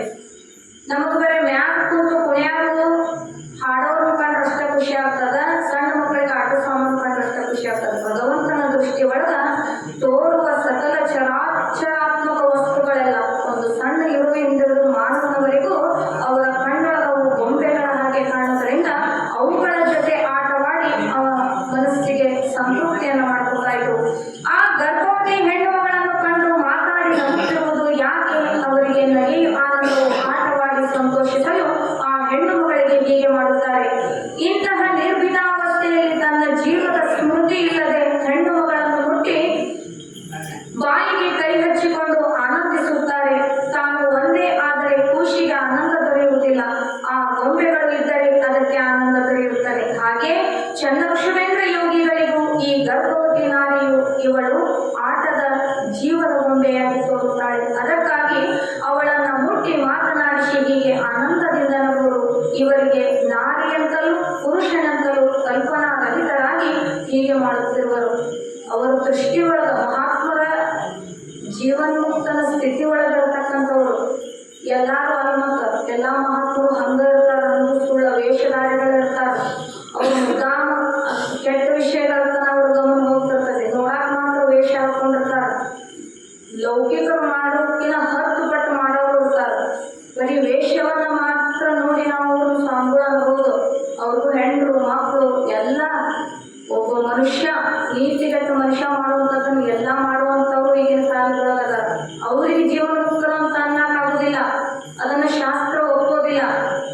ಜೀವನ ಮುಕ್ತನ ಸ್ಥಿತಿ ಹೆಂಗಿರ್ತದ ಅಂತಂದ್ರ ಅವರ ದೃಷ್ಟಿ ಒಳಗ ಹೆಣ್ಣು ಗಂಡು ಕಲ್ಪನಾ ರಹಿತರಾಗಿರ್ತಾರಂತ ನೋಡ್ರಿ. ಇದು ಹೆಣ್ಣ ಇದು ಗಂಡ ಅನ್ನುವಂಥ ಭಾವ ಕೈತಿರೋದಿಲ್ಲ. ಅದಕ್ಕೆ ಅರ್ಥವನ್ನ ಹೇಳ್ತಾಳ, ಗಡ್ಡ ಮೀಸೆ ಬಂದರೆ ಗಂಡೆಂಬುವರು, ಮುಡಿ ಮೂಲೆ ಬಂದರೆ ಹೆಣ್ಣೆಂಬುವರು, ಮಲಗಿರುವ ಆತ್ಮ ಇದು ಹೆಣ್ಣು ಅಲ್ಲ ಗಂಡು ಅಲ್ಲ ಅಂತ ಹೇಳ್ತಾರೆ. ವಿಚಾರ ಮಾಡಿ, ಅನುಭವಕ್ಕೆ ಬರೋಂಥದ್ದು. ಗಾಢ ನಿದ್ರೆ ಒಳಗೆ ನಾವು ಇದ್ವಿ ಅಂತಂದ್ರ, ಮನಿ ಒಳಗ ಮಲ್ಕೊಂಡಿದ್ವಿ ಅಂತಂದ್ರ, ಎಷ್ಟೋ ಮಂದಿ ಕುಡಿದು ದಾರ್ಯಾಗ ಬಿದ್ದಿರ್ತಾರ. ದೊಡ್ಡ ಶ್ರೀಮಂತರ ಮಗ ಕವಾಲ್ಯಾಗ ಬಿದ್ದಿರ್ತಾನ, ಅವ್ದು ನಾ ಇಲ್ಲೇ ಬಿದ್ದಾನೆನ್ನೋ ಕಲ್ಪನಾ ಇರೋದಿಲ್ಲ.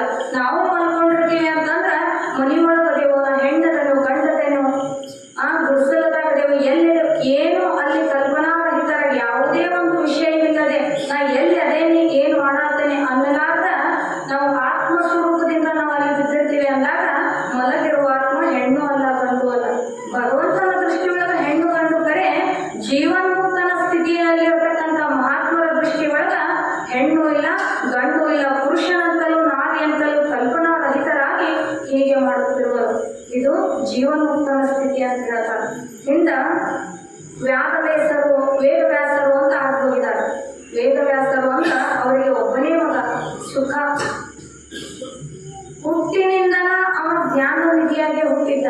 ಅವನಿಗೆ ಪ್ರಪಂಚದ ಪೂರ್ವ ವಸ್ತುಗಳೆಲ್ಲ ಅವನು ಒಂದು ಜೀವನ್ಮುಕ್ತನ ಸ್ಥಿತಿನ ಸುಖ ಅಂತೇಳಿ ಒಂದು ದಿನ ತನ್ನ ಎಲ್ಲ ರಾಜ್ಯಭಾರವನ್ನು ಬಿಟ್ಟು, ವೇದವ್ಯಾಸರನ್ನ ನಡೆದಂತ ತಂದೆ ಇರಲಿಕ್ಕೂ ಅವರನ್ನ ಬಿಟ್ಟು ದಾರಿ ಹಿಡಿದು ಹೋಗ್ತಾ ಇದ್ದ. ಹೋಗಬೇಡ ಸುಖ ಸುಖ ಅಂತ ಹೇಳಿ ತಂದೆ ವೇದವ್ಯಾಸರವನ್ನ ನಿಂದಿರ್ಸಾಕ ಅವನು ಹಿಂದಿಂದ ಬೆನ್ನತ್ತಿದ್ರು. ಆಗ ಜಗತ್ತ ಶೂನ್ಯ ಅಂತ ಮಿಥ್ಯವಾಗಿ ಕಂಡಿರ್ತಕ್ಕಂಥ ಸುಖ ಹೋಗ್ತಾ ಇದ್ದ. ಬಳಿ ಗಂಟೆ ಹಿಡಿದಾಗ ಹೋಗ್ತಾ ಇದ್ದ. ಹಿಂದ ಮುಪ್ಪಾವಸ್ಥೆಯಲ್ಲಿರ್ತಕ್ಕಂಥ ಯಾವ ವೇದವ್ಯಾಸರು ಮಗನ ಸಂಕಟಕ್ಕಾಗಿ ಅವನ ಹಿಂದೆ ಹೋಗ್ತಾ ಇದ್ರು. ಯಾಕ ಅವ ಜೀವನ್ಮುಕ್ತಿ ಸ್ಥಿತಿ ಒಳಗಿದ್ದಾನ, ಎಲ್ಲದನ್ನು ಏನ್ ಮಾಡ್ತೇನೆ ಅನ್ನುವಂಥ ಜ್ಞಾನ ಸಹಿತ ಅವರಲ್ಲಿ ಇದ್ದಿದ್ದಿಲ್ಲ. ಅಷ್ಟು ಸದಾ ತಮ್ಮ ಆನಂದದೊಳಗೆ ಇರುವಂತಹ ಸುಖದೇವ ಹೋಗ್ತಾ ಇದ್ದ. ಹೋಗುವಂತ ಸಂದರ್ಭದೊಳಗ ಒಂದು ಬಳಿ, ಆ ಬಳಿ ಒಳಗ 10 ಹೆಣ್ಣು ಮಕ್ಕಳು ಜಲಕ್ರೀಡೆಯನ್ನ ಆಡಕತ್ತಿದ್ರಂತ ನೀರೊಳಗ. ಆಡುವಂತ ಸಮಯದೊಳಗ ಮೇಲೆ ದಂಡಿ ಮೇಲೆ ಇವ ಸುಖ ಬರ್ತಾ ಇದ್ದ. ಅವ ಪುರುಷನಾದರೂ ಸಹಿತ ಆ ಹೆಣ್ಣು ಮಕ್ಕಳು ಅವನನ್ನ ನೋಡಿ ನಾಚಿಕೆ ಪಡಲಿಲ್ಲ ಅವರು.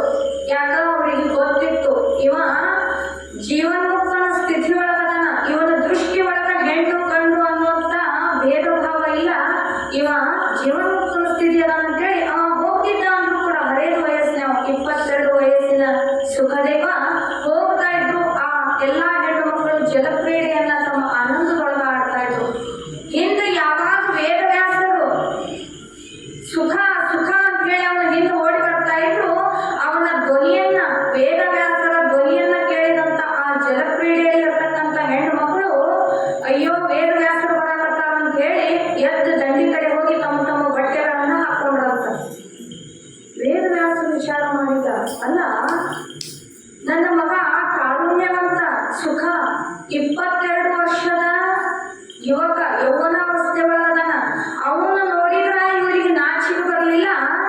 ನನ್ನ ಕಣ್ಣು ಕಾಣುವಲ್ಲು, ಗಡ್ಡ ಮಿಷಿ ಬೆಳ್ಳಗಾಗ್ಯಾವು, ಮುಂದಿನ ದೃಷ್ಟಿ ಕಾಣುವಲ್ಲು, ನಡೆಯಾಕ ಶಕ್ತಿ ಇಲ್ಲ. ನನ್ನಂತ ಮುಪ್ಪಾವಸ್ಥೆಯಲ್ಲಿರ್ತಕ್ಕಂಥ ಮುದುಕನ ನೋಡಿ ಇವರಿಗೆ ನಾಚಿಕೆ ಅಂತಂದ್ರೆ ಇವ್ರನ್ನ ಕೇಳಬೇಕು.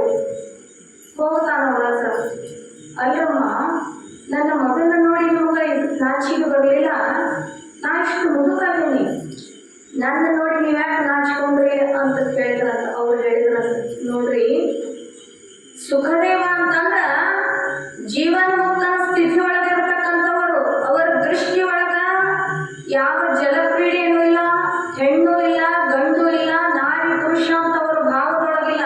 ಅವರಿಗೆ ಜಗತ್ತೇ ಶೂನ್ಯ, ಎಲ್ಲವನ್ನೂ ಮಿಥ್ಯವಾಗಿ ಅಂದ್ರೆ ಅಸತ್ಯದಿಂದ ಅವರು ನೋಡ್ತಾರ. ಅವರ ದೃಷ್ಟಿ ಒಳಗ ಯಾವುದೋ ಒಂದು ಕಲ್ಮಶ ದೋಷನೂ ಇಲ್ಲ. ನಿನಗ ಗಡ್ಡ ಮಿಷಿ ಬೆಳ್ಳಗಾಗಿ ಅಂದ್ರೂ ಕೂಡ ಇದು ಹೆಣ್ಣು ಗಂಡು ಅನ್ನುವಂಥ ಭಾವನೆಯೊಳಗೆ ಬಿಟ್ಟಿಲ್ಲ. ಶರೀರಕ್ಕಷ್ಟ ವಯಸ್ಸಾಗಿದ್ದೀವಿ ವಿನಃ ಒಳಗಿರುವ ಮನಸ್ಸಿಗೆ ಇನ್ನೂ ನಿನಗೆ ವಯಸ್ಸು ಆದ್ದರಿಂದ ಜೀವನ್ಮುಕ್ತನ ಸ್ಥಿತಿ ಹೆಂಗಿರ್ತದ ಅಂತಂದ್ರ ಅವರು ತಮ್ಮ ಆತ್ಮಾನಂದದಲ್ಲಿ ಪರಿಪೂರ್ಣವಾಗಿರ್ತಾರೆ. ಅಂತ ಯಾವ ಸದ್ಗುರುನಾಥನಿಗೆ ನಾರಿಯಂತಲೂ ಪುರುಷನೆಂತಲೂ ಕಲ್ಪನಾ ರಹಿತರಾಗಿ ಈಗ ನಿರ್ಭಯದಿಂದ ಆ ಹೆಣ್ಣು ಮಕ್ಕಳ ಜೊತೆಯಾಗಿ ವರ್ತನೆಯನ್ನು ಮಾಡಿದ್ದಾರೆ. ಅಗಲಿ ಎಂದರೆ ನಾಮರೂಪಾತ್ಮಕ ಜಗವು ಮಿಥ್ಯೆಯಾಗಿರುವುದು. ಜಗತ್ತು ನಾಮರೂಪ ಜಗತ್ತು ಅಂತಂದ್ರ ಇಡೀ ಜಗತ್ತಿಗೆ ಭಾರತ ಅಂತ ಹೆಸರಿಟ್ಟಾರಂತ ಇಟ್ಕೋರಿ. ಮತ್ತೆ ನಾವು ಎಲ್ಲಿಯವರು ಅಂತ ಗುರುತಿಸಲಿಕ್ಕೆ ಬಾವಿಹಾಳ, ದೇವರಕೊಂಡ, ಸಂಪುಗಾವು ಹಿಂಗ ಒಂದೊಂದು ನಾಮವನ್ನ ಕೊಟ್ಟು ಪರಿಚಯ ಮಾಡಲಿಕ್ಕೆ ನಾಮವನ್ನ ಕೊಟ್ಟಾರ. ಮೊದಲು ಏನಿತ್ತಿದು ಅಖಂಡ ಜಗತ್ತ ಇತ್ತು, ಬ್ರಹ್ಮ ಸ್ವರೂಪನೇ ಇತ್ತು. ತಿಳಿದುಕೊಳ್ಳಲಿಕ್ಕೆ ಮಾತ್ರ ನಮ್ಮ ನಮ್ಮ ರೀತಿಯಾಗಿ ನಾಮಗಳನ್ನ ಇಟ್ಟಿದ್ದಾರೆ ವಿನಃ ಮೊದಲು ಹುಟ್ಟುಕಿನ ಮುಂಚೆ ಹೆಂಗ ಬ್ರಹ್ಮ ಸ್ವರೂಪನ ಇತ್ತೋ ಅದು ನಾಮರೂಪ ತೋರತಕ್ಕಂಥ ಜಗತ್ತು, ನಾಮರೂಪದಿಂದ ಕೂಡಿರತಕ್ಕಂಥ ಜಗತ್ತು ಇದು ಮಿಥ್ಯೆಯಾಗಿರ್ಬೋದು. ಅದಕ್ಕೆ ಈ ಜೀವಿಗಳೆಲ್ಲ ಹೆಣಗುತ್ತವೆ. ಬಗಳಿ ಎಂದರೆ ದುಃಖ ರೂಪ ಸಂಸಾರದೊಳಗೆ ಬಿದ್ದು ಬಳಲುತ್ತಿ ಎಂದು ಹಾಸ್ಯ ಮಾಡಿ ನಗುತ್ತಾರೆ. ಯಾರಾದರೂ ಕಾಲು ಜಾರಿ ಬಿದ್ದರೆ ಅದನ್ನು ಕಂಡು ಎರಡನೆಯವರು ನಗುತ್ತಾರೆ. ಹಾಗೆಯೇ ದುಃಖ ರೂಪದೊಳಗೆ ನೀನು ಬಿದ್ದಿ ಎಂದು ನಗುತ್ತಾರೆ. ಈ ವಿಷಯವು ಅನ್ಯರಿಗೆ ಹೇಗೆ ಹೊಳೆಯುವುದು ನೋಡಿ. ಅಗಳಿ ಹಾಕೊಂಡು ಏನು ಬಗಳಿ ಆಗಿ ಅಂತ ಅವರು ಕಟ್ಟಿ ಮುಟ್ಟಿದ್ರು. ಅದರ ಅರ್ಥವನ್ನ ತಿಳಿಯದೇ ಇರತಕ್ಕಂಥ ಮಂದ ಜನರು ಅದು ತಪ್ಪು ಅಂತ ಭಾವಿಸಿದ್ರು. ಖರೆ ಅದು ಆ ವಾಕ್ಯದೊಳಗಿರ್ತಕ್ಕಂಥ ಗೂಢಾರ್ಥ ಎಷ್ಟು ಸುಂದರವಾಗೈತಿ, ಎಷ್ಟು ಶಾಸ್ತ್ರೋಕ್ತವಾಗಿತಿ ಅಂತಂದ್ರ ಇಲ್ಲಿ ಬಿಡಿಸಿ ಹೇಳ್ತಾರ. ಅಂದರೆ ಅನಿತ್ಯವಾದ ಸಂಸಾರ. ಅನಿತ್ಯ ನಿತ್ಯ. ನಿತ್ಯ ಅಂದ್ರೆ ಸದಾಕಾಲ ಇರುವಂತಹದ್ದು. ಎಚ್ಚರಾವಸ್ಥೆಯೊಳಗ ನಿಮ್ಗೆ ಗೊತ್ತೈತಿ, ನಾನು ಎಚ್ಚರದಿಂದ ಅದೇನಿ. ಮತ್ತ ನಿದ್ದೆ ಒಳಗೂ ಕೂಡ ಕನಸು ಬಿತ್ತು ಅಂತಂದ್ರ ಅದನ್ನ ಅರಿತೀರಿ. ಹಿಂಗ ಕನಸು ಬಿತ್ತು, ಹಿಂಗಿಂಗ ಕನಸನ್ಯಾಗ ಅಂತ ಹೇಳಿ ಅದನ್ನು ನೀವು ಅರಿತೀರಿ. ಗಾಢ ನಿದ್ರೆಗೆ ಹೋಗಿ ಎದ್ದ ಮೇಲೆ ನನ್ನ ಯಾಕೆ ಹುಷಿದಿನ ಭಾಳ ಚಂದ ನಿದ್ದೆ ಮಾಡಕತ್ತಿದ್ನಿ ಅಂತಲೂ ಹೇಳ್ತೀರಿ. ಮೂರು ಸಮಯದೊಳಗ ನೀವು ಅದಿರಿ. ಆದ್ರ ಅದನ್ನ ಅರಿಯತಕ್ಕಂಥ ಅರು ಸ್ವರೂಪ ನಿಮಗೈತಿ. ಆಗ ಶರೀರ ಇವತ್ತ ಇರ್ತದ, ನಾಳೆ ಹೋಗ್ತದ. ಇಂಥ ಶರೀರದಿಂದ ವ್ಯವಹಾರ ಆಗುವಂತ ಈ ಸಂಸಾರ ಅದು ಅನಿತ್ಯ ಆಗೈತಿ. ಗ ಅಂದರೆ ಗಮನ, ಓಡಿ ಬಂದು ಹೋಗಿ ಅಂತ. ಳ ಅಂದರೆ ಲಯವಾಗಿ, ಅಂದರೆ ಅಂಥ ಯಾವ ಮಿಥ್ಯವಾದ ಸಂಸಾರದೊಳಗೆ ಮುಳುಗಿ ಸಾಗಿವೆ ಎಂಬರ್ಥ. ಅಂದರೆ ಬಗ ಅಂದರೆ ಈ ಐಶ್ವರ್ಯ, ಈ ಸಂಸಾರವು ಸುಂದರವಾಗಿ ಸುಖದಂತೆ ತೋರುವುದು. ಅಂದರೆ ಅಲ್ಲಿ ಲೀನವಾಗುವುದು, ತೋರಿ ಅಡಗುವುದು. ಈ ಪ್ರಪಂಚವು ದುಃಖ ರೂಪವಿದ್ದರೂ ಸುಖದ ಹಾಗೆ ತೋರುವುದು. ಅದಕ್ಕಾಗಿ ಈ ದುಃಖ ರೂಪವಾದ ಸಂಸಾರದಲ್ಲಿ ನೀನು ಬಿದ್ದಿರುವಿ ಎಂದು ಹೀಗೆ ನಗುತ್ತಾರೆ. ಅವರು ಇಷ್ಟೊಂದು ಗೂಢಾರ್ಥವನ್ನ ಇಟ್ಕೊಂಡು ಮಹಾತ್ಮರವಳ ಒಂದು ಗರ್ಭವನ್ನ ಮುಟ್ಟಿ ಇಲ್ಲಿ ನಗುವಂತವರಾಗಿದ್ದಾರೆ. ತಿಳಿದಂತ ಮಹಾತ್ಮರ ದೃಷ್ಟಿ ಒಳಗ ಇದು ಸಂಸಾರ ಎಲ್ಲ ಮಿಥ್ಯೆ. ಅವರು ತಮ್ಮ ಪಾದದಿಂದ ಒದಿತಾರಂತವ್ರು, ಒದ್ದಂತವರು. ಬಾಲ ವಯಸ್ಸಿನಲ್ಲಿರುವಾಗನ ಇದು ನಶ್ವರ ಸಂಸಾರ ಅಂತ ತಿಳಿದಂತವರು ಚಂದ್ರಕ್ಷರೇಂದ್ರ. ಆದ್ದರಿಂದ ಇಲ್ಲಿ ಅನುಭವ ಸಾರದೊಳಗ ಒಂದು ವಾಕ್ಯವನ್ನ ಹೇಳ್ತಾರ. ಇದನಾವನರಿದೊಡ ಅವನೊದೆದು ಸಂಸಾರವು.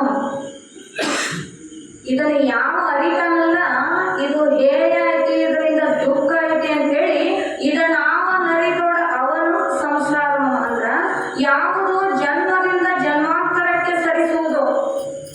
ಯಾಕೆ ಹುಟ್ಟೇವಿ ಅಂದ್ರೆ ಮೋಕ್ಷ ತಗೊಳಕ್ ಬಿಟ್ಟೇವಿ. ಅದನ್ನ ಬಿಟ್ಟು ಏನ್ ಮಾಡ್ತೀವಿ, ಮತ್ತು ತಾಯಿ ಗರ್ಭಕ್ಕೆ ಹೋಗ್ತೇವೆ. ಹಂಗ ಜನ್ಮದಿಂದ ಮತ್ತೊಂದು ಜನ್ಮಕ್ಕೆ ಹೆಂಗ ಸರಿಸುವುದು ಅದು ಸಂಸಾರವಾಗಿದೆ. ಅದೊಂದು ಪ್ರವಾಹವಿದ್ದಂತೆ. ಅದರಲ್ಲಿ ಪತಿತನಾದ ಪುರುಷ ಎಂದಿಗೂ ಸ್ಥಿರವಾಗಿರಲಾರನು. ಅದರಲ್ಲಿ ಅನುಭವಿಸುವ ದುಃಖಗಳು ಅವನ ಅಗಣಿತ ಅನಂತ ಅಂತ ಹೇಳ್ತಾರೆ. ಯಾರಿಗೆ ದುಃಖ ಇಲ್ಲ? ಸಂಸಾರದಲ್ಲಿ ಬಿದ್ದಂತವರಿಗೆ ಎಲ್ಲರಿಗೂ ದುಃಖ. ಆದ್ದರಿಂದ ಇಂಥ ದುಃಖ ರೂಪದ ಸಂಸಾರವನ್ನ ಅವರು ತಮ್ಮ ಪಾದದಿಂದ ಒದ್ದಂತವರಾಗಿರುತ್ತಾರೆ. ಶ್ರೀ ಸದ್ಗುರು ಚನ್ನಬಸವೇಂದ್ರ ದೇವರು ಆಡುವ ಶಬ್ದಗಳು ಏಕಕಾಲಕ್ಕೆ ಭೀಕರ ಪರಿಣಾಮಕಾರಿಯಾಗಿ ಜನರಿಂದ ತಾಡಿನ ಬಳಿಗೆ ಸಿಗುವವರಾಗಿದ್ದಾರೆ. ಇದರ ಅರ್ಥವನ್ನ ತಿಳಿದುಕೊಳ್ಳದೆ ಜನರು ಅವರ ಶರೀರದ ತಾಡನವನ್ನು ಮಾಡ್ತಾ ಇದ್ರು. ಅವರು ಜೀವಭಾವ ಅಳಿದವರು, ನಾವು ಜೀವಭಾವ ಉಳ್ಳವರು. ಇದು ಹೇಗೆ ಒಂದಕ್ಕೊಂದು ಸಂಬಂಧವಾಗುವುದು? ಸಂಬಂಧ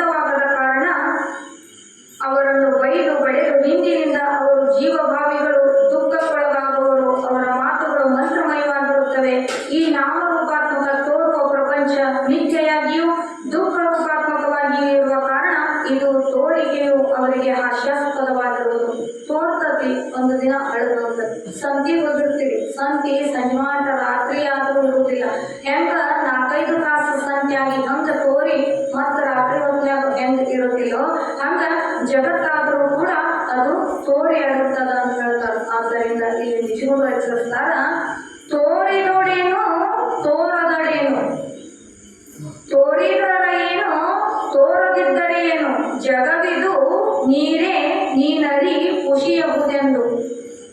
ಹೆಂಗ ಅದನ್ನ ನಾವು ಹೆಂಗ್ ತಿಳ್ಕೋಬೇಕು ಅಂತಂದ್ರ, ಜಲದಿಯೋಳಡಗುವ ತೆರೆಯಂತೆ, ಬೇರೇನು ನುಡಿ ಮಿಥ್ಯಾ ವ್ಯವಹಾರ ಅಂತ ಹೇಳ್ತಾರೆ. ಈ ಶ್ಲೋಕ ಅರ್ಥ ಏನ್ ಕೊಡ್ತದ ಅಂತಂದ್ರ, ಸಮುದ್ರಕ್ಕೆ ಹೋಗಿರ್ತೇವೆ ನಾವು, ಸಮುದ್ರದ ದಂಡಿಗೆ ಹೋದಾಗ ಅಲ್ಲಿ ಕೆರೆಗಳು ಒಂದರಿಂದ ಬರ್ತಾವು.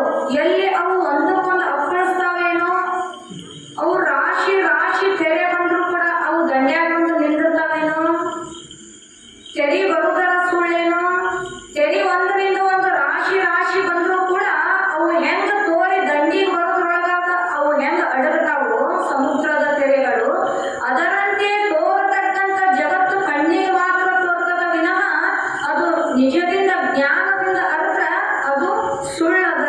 ಕಂಡಾಗ ಸತ್ಯವೇನೋ ಅನ್ನುವಾಗೆ ಕಂಡ್ರು ಕೂಡ ಅವು ಹೇಗೆ ಮಿಥ್ಯವೋ ಜ್ಞಾನಿಗಳ ದೃಷ್ಟಿಯಲ್ಲಿ ಕೂಡ ಜಗತ್ತು ಮಿಥ್ಯಾ ವ್ಯವಹಾರ.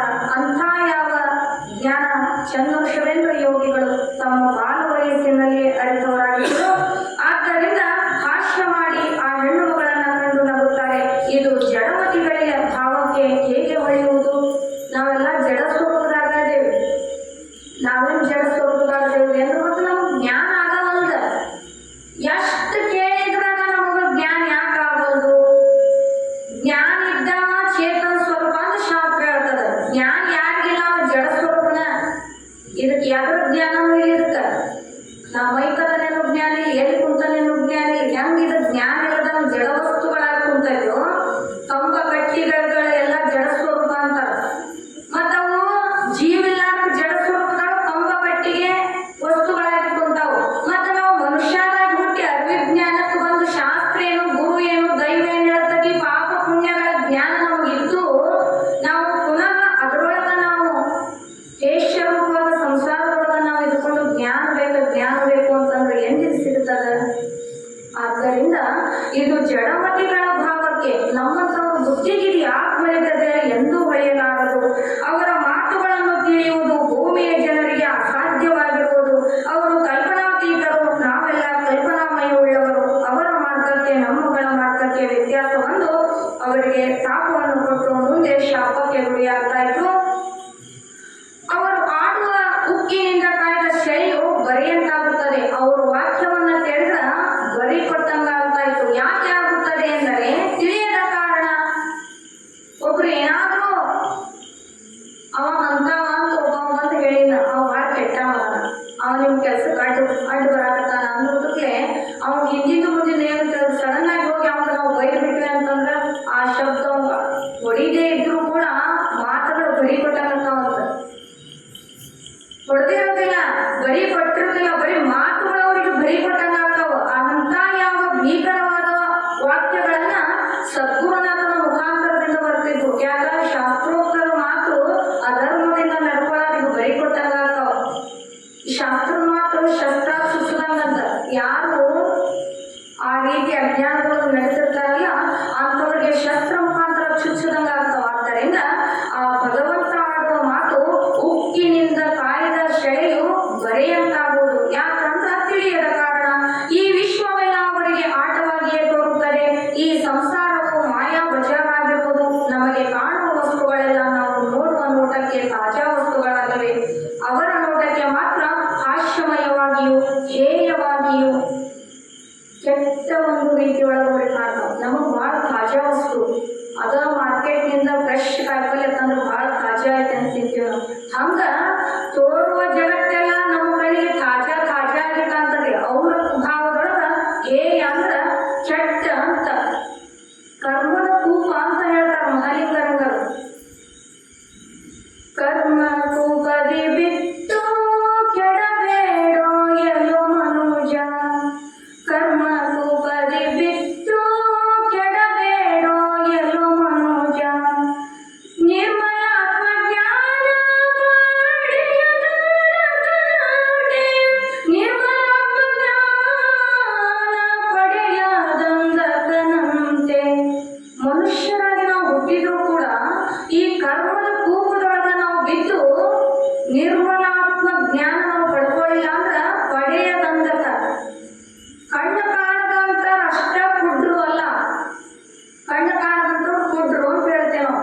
ಜ್ಞಾನವನ್ನ ನಾವು ನಿರ್ಮಲಾತ್ಮಕ ಜ್ಞಾನ ನಾವು ಮಾಡ್ಕೊಳ್ಳಲಿಲ್ಲ ಅಂದ್ರೆ ನಿಜವಾದ ಕುಡ್ರು ನಾವು.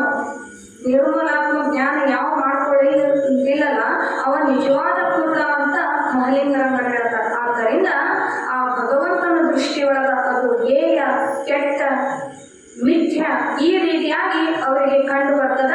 ಅಂಥ ಯಾವ ನಿರಾಕಾರಿ ಜ್ಞಾನಯೋಗಿ ಭಾವದಲ್ಲಿ ಬಯಲಾಗಿ ಆನಂದ ರೂಪದಿಂದ ಸಂಚಾರ ಮಾಡ್ತಾ ಇದ್ದಾರೆ. ಇಂತಹ ಆಡಿದ ಮಾತುಗಳನ್ನು ಕೇಳಿ ರಾಯಪ್ಪನ ಮಗಳು ಮನೆಗೆ ಬಂದು ತಮ್ಮ ಚಿಕ್ಕಪ್ಪನಿಗೆ ನನಗೊಬ್ಬ ಸಾಧು ನನಗೆ ಮುಟ್ಟಿ ಹೀಗೆ ಮಾತಾಡಿ ನಗುವನಾದನೆಂದಳು. ಈ ರೀತಿಯಾಗಿ ಮಾಡಿ ಆಡಿದನೆಂದು ತಿಳಿಸಿದಳು. ಇದನ್ನು ಕೇಳಿ ಚಿಕ್ಕಪ್ಪನಿಗೆ ಹಿಡಿಸಲಾರದ ಕೋಪ ಬಂತು. ಇದ ಜಡಮತಿ ಅಂದ್ರೆ ಇವ ಹಿಂದ ಮುಂದ ವಿಚಾರ ಒಬ್ಬ ಸಾಧು ಹಿಂಗ್ ಮಾಡ್ಯಾರಂದ್ರೆ ಏನ್ ಇರ್ಬೇಕು?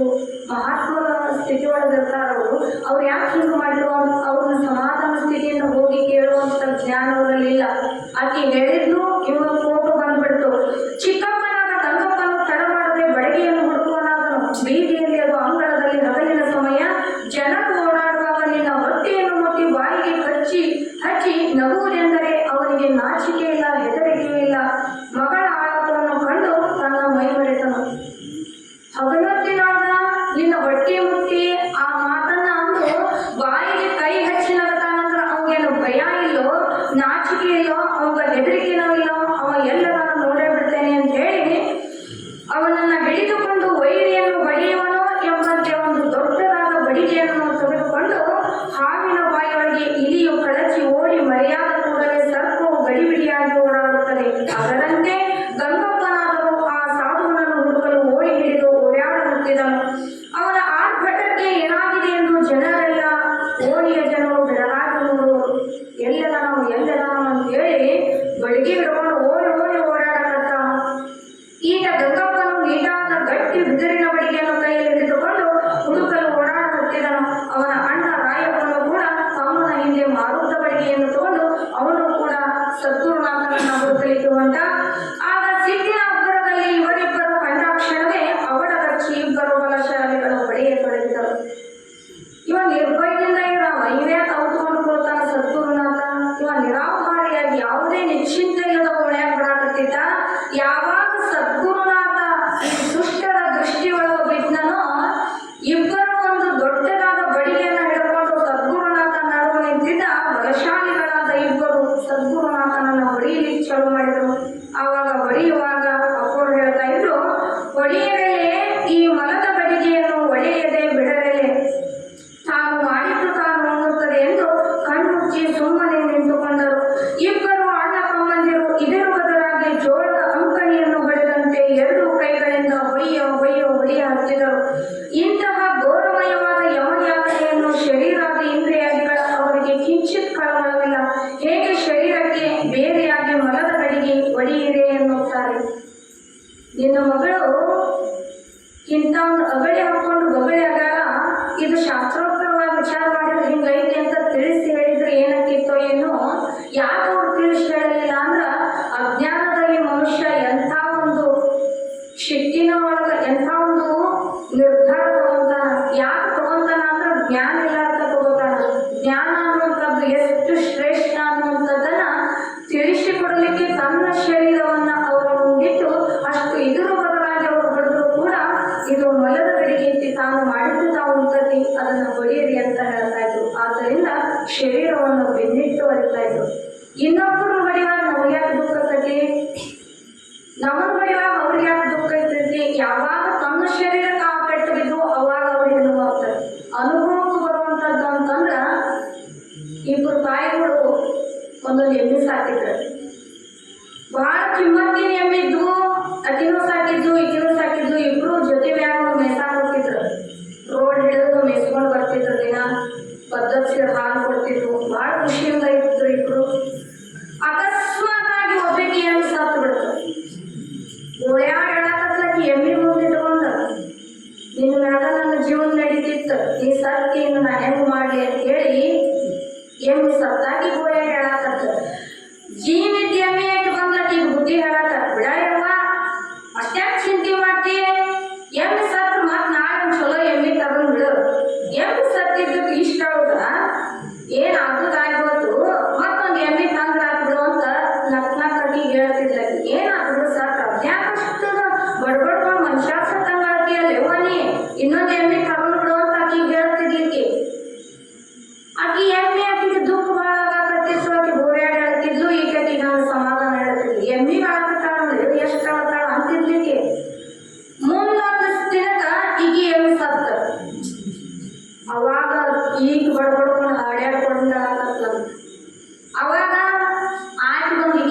ಹೇಳಕತ್ತಾನ. ಮೊನ್ನೆ ನನಗ್ ಬುದ್ಧಿ ಹೇಳಿದ್ಯಲ್ಲ ಅವ್ವ ನೀನ, ಮತ್ ನೀ ಯಾಕತ್ತಿ ಅಂತ ಎಮ್ಮೆ ಸತ್ರ ಇನ್ನೊಂದು ಎಮ್ಮೆ ತಗೊಂಡ್ ಬಾ. ಇಲ್ಲಿ ಹೇಳುವಂತ ತಾತ್ಪರ್ಯ ಏನು ಅಂದ್ರ, ನಂದು ಅಂತ ನಾವು ತಿಳ್ಕೊಂಡ್ವಿ ಅಂತಂದ್ರ, ಶರೀರ ನಂದು ಅಂತ ತಿಳ್ಕೊಂಡ್ವಿ ಅಂದ್ರ, ಎಮ್ಮೆ ಅನ್ನತಕ್ಕಂತ ಈ ಶರೀರ ನಂದು ಅಂತ ತಿಳ್ಕೊಂಡ್ವಿ ಅಂದ್ರ ಅಲ್ಲಿ ದುಃಖ ಅಂತದ.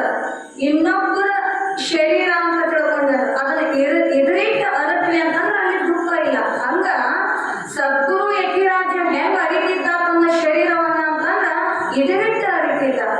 ಒಳಗಿನ ಸೂಕ್ಷ್ಮ ರೂಪದಲ್ಲಿರತಕ್ಕಂಥ ಆತ್ಮಸ್ವರೂಪ ಪರಿಪೂರ್ಣ ನಾನು ವಿನಃ ತೊಗಲಿನ ಶರೀರ ನಾನಲ್ಲ ಅಂತೇಳಿ ನೀವು ಮಾಡಿದ್ದ ನೀವು ಅನ್ನುವಂಥ ಶರೀರಕ್ಕೆ ಹೇಳ್ತಿದ್ದ.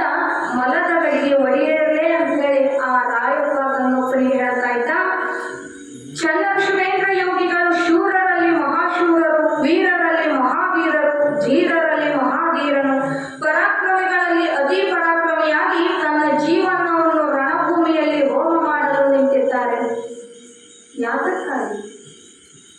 ಜಗತ್ತಿನ ಅಜ್ಞಾನದ ಜನರನ್ನ ಅಜ್ಞಾನ ಕಳೆಯಲಿಕ್ಕಾಗಿ ತನ್ನ ಶರೀರವನ್ನೇ ಒತ್ತೆ ಇಟ್ಟು ರಣಭೂಮಿಯಲ್ಲಿ ಹೋಮ ಮಾಡಲು ನಿಂತಿದ್ದಾನೆ. ಇದೆಂತಹ ಜೀವನ್ಮುಕ್ತನ ಸ್ಥಿತಿಯು? ಇದು ಎಂತಹ ಅವತಾರವು? ಇಬ್ಬರು ಕೂಡಿ ಹೊಡೆಯುವಾಗ ತಲೆಯ ಮೇಲೆ ಪೆಟ್ಟು ಬಿದ್ದು ಟೆಂಕು ಹೊಡೆದಂತೆ ಎರಡು ಗೋಳಾಗಿ ಮೂರ್ಛೆ ಬಂದು ನೆಲಕ್ಕೆ ಬಿದ್ದರು. ಅವರಿಬ್ಬರು ಕಟುಕರು, ಅಣ್ಣ ತಮ್ಮಂದಿರು ಮೈ ಮೇಲೆ ಹೊಡೆ ಹಾಕಿದರು. ಇದನ್ನು ಕಂಡು ಅಗಸರು ಬಾಳಪ್ಪ ಬರ್ತಾನ. ಅವ ಬಿಡ್ಸಾಕ ಬಂದ. ಯಾರನ್ನ? ಸದ್ಗುರುನಾಥನ. ಅವರ ಮಹಿಮೆ ಅರಿತಂತ ಅಗಸರು ಬಾಳಪ್ಪ ಬಂದು ಸದ್ಗುರುನಾಥನ ಅವರ ಕೈಯಿಂದ ಬಿಡಿಸಿಕೊಳ್ಳಲಿಕ್ಕೆ ಬಂದಾಗ ಆ ಇಬ್ಬರು ನಿರ್ಧೈಕರ ಏನ್ ಮಾಡಿದ್ರು ಅಂತಂದ್ರ ಅಪ್ಪವ್ರನ್ನ ಬಿಟ್ಟು ಬಿಡಿಸಿಕೊಳ್ಳಾಕ ಬಂದಂತ ಯಾವ ಬಾಳಪ್ಪನನ್ನ ಹೊಡ್ಯಾಕತ್ರು. ಆಗ ಗುರುನಾಥ ಹೇಳ್ತಾರ, ಎಲ್ಲೋ ಮಧಾಂತರ್ಯ, ಅಪರಾಧ ಮಾಡಿದವರನ್ನು ಬಿಟ್ಟು ನಿರಪರಾಧಿಯನ್ನು ಹೊಡೆಯುವಿರ ಎಂದು ಬಿದ್ದಲ್ಲಿಯೇ ಬಿದ್ದು ಬೈಯ ಹತ್ತಿದರು. ಅಪರಾಧ ಮಾಡುವುದು ಒಬ್ಬನು, ಆ ಶಿಕ್ಷೆಗೆ ಗುರಿಯಾಗುವುದು ಬೇರೊಬ್ಬನು. ಇದೆಲ್ಲಿಯ ರೀತಿಯಾಗಿರುವುದು? ಹೊಡೆಯರೇ ಹೊಡಿರಿ, ಈ ಮನದ ಗಡಿಗೆಯನ್ನು ಹೊಡೆಯಿರಿ ಹತ್ತಿದರು. ಆಗ ತಲೆಯು ಎರಡು ಭಾಗವಾಗಿ ಇದನ್ನು ಕಂಡು ಕೋಗಿಯ ಗಡಿಗೆಪ್ಪನು, ಗೋಡನವರ ಈಶ್ವರಪ್ಪನು, ಶ್ರೀಶೈಲಪ್ಪ ಇವರು ಮೂವರು ನೋಡಿ ಬಡಿದು ಇನ್ನೇನು ನನ್ನ ತಂದೆಯನ್ನು ಕೊಲ್ಲುತ್ತಾರೆಂದು ತಿಳಿದು ಅವರಿಂದ ಬಿಡಿಸಿಕೊಂಡು ಆವಾಗ ದೇವರ ಸ್ಮೃತಿ ತಪ್ಪಿ ಭೂಮಿಗೆ ಬರಗಿದ್ದರು. ಇದರ ಬದಲು ನಿಂತು ಇಬ್ಬರು ದನ ಪಡೆದಂಗೆ ಬಿಡಾಕತ್ರ. ಮತ್ತು ಶರೀರ ಅವ ಆತ್ಮಸ್ವರೂಪ ಪರಿಪೂರ್ಣ ಅದಾನಂದ್ರು ಕೂಡ ತೊಗಲಿನ ಶರೀರನ ಹೊತ್ಕೊಂಡು ಬಂದಾರಲ್ಲ, ಮತ್ತು ಅದು ರಕ್ತ ಸೋರುದ ತಲೆ ಹೊಡಿದ. ಹಂಗ ಶರೀರದ ಮುಖಾಂತರ ವಿಚಾರಿಸಲಾಗಿ ಅವರಿಗೆ ರಕ್ತ ಬರ್ತಾ ಇತ್ತು ಮತ್ತು ಸ್ಮೃತಿ ತಪ್ಪಿ ಭೂಮಿಗೆ ಹೊರಗಿದ್ರು. ಆಗ ಇದನ್ನು ಕಂಡು ಅಲ್ಲಿರುವವರು ಸದ್ಗುರು ಚನ್ನಬಸವೇಂದ್ರ ಯೋಗಿಗಳ ಬಳಿಯಲ್ಲಿ ಬಂದು ನೋಡುತ್ತಾರೆ. ಎಚ್ಚರ ತಪ್ಪಿ ಬಿದ್ದಿರುವುದನ್ನು ನೋಡಿ ಆಗ ದಯಾನ್ವಿತರು ಆ ಒಡೆದಿರುವ ತಲೆಯನ್ನು ಸುತ್ತಿ ನೀರು ತಲೆಗೆ ಬಡಿಯ ಹತ್ತಿದರು. ಕೆಲವರು ತಮ್ಮ ಬಾಯಿಯಿಂದ ಕಿವಿಯೊಳಗೆ ಊಟ ಹತ್ತಿದರು. ಆಗ ಜೀವದ ಕಡೆಗೆ ಬಂದು ಉಸಿರಾಡ ಹತ್ತಿದರು. ಶುಂಭರಂತೆ ಇವರ ಕೈಯೊಳಗಿಂದ ಎದ್ದು ನಿಂತುಕೊಂಡು ಅನ್ನುತ್ತಾರೆ. ತಮ್ಮ ಎರಡೂ ಕೈಗಳಿಂದ ಕೋಶಿ ಮಣ್ಣು ತುಂಬಿ ಆಕಾಶಕ್ಕೆ ಹಾರಿಸಿ, ಕೂಳರ, ಈ ಭೂಮಿಯ ಮೇಲೆ ನಿಮ್ಮ ವಂಶವು ಈ ಧೂಳಿಯಂತೆ ಉರಿದು ಹಾರಿ ಹೋಗಲಿ ಮತ್ತು ನಿಮ್ಮ ಮನೆಯಲ್ಲಿ ಕತ್ತೆಗಳು ತಿರುಗಾಡಲಿ ಎಂದು ಶಾಪವಿಟ್ಟರು. ಯಾವಾಗ ಅವರ ಶರೀರಕ್ಕೆ ಅವರು ಇಬ್ಬರು ಅಣ್ಣ ತಮ್ಮ ಬಡಿಗೆಯಿಂದ ತಾಡನ ಮಾಡಿದ್ರಲ್ಲ, ಯಾಕೆ ಮಾಡಿದ್ರು ಅಂತಂದ್ರ ಅವರು ಮಾಡಿರ್ತಕ್ಕಂಥ ಯಾವ ಶಾಸ್ತ್ರದ ಗೂಢಾರ್ಥದ ವಿಷಯ ತಿಳಿಲಾರ್ದ ಜಡಸ್ವರೂಪದ ಮತಿಗಳಾಗಿರ್ತಕ್ಕಂಥ ಯಾವ ಗಂಗಪ್ಪ ಸದ್ಗುರುನಾಥನಿಗೆ ಬಡಿಗೆಯಿಂದ ತಾಡನ ಮಾಡಿದ್ರು. ಆದ್ದರಿಂದ 3 ಭವಿಷ್ಯ ಮಣ್ಣನ್ನ ಆಕಾಶಕ್ಕೆ ತೂರಿ ಅವರು ಹೇಳ್ತಾರ, ಯಾಕೋ ಬಹಳ ಐಶ್ವರ್ಯವಂತರು ಇದ್ರು, ಸಂಪದ್ಭರಿತವಾದಂತ ಯಾವ ಪ್ರಾಣಿಗಳು. ಈ ರೀತಿಯಾಗಿ ಈ ಭೂಮಿಯ ಮೇಲೆ ನಿಮ್ಮ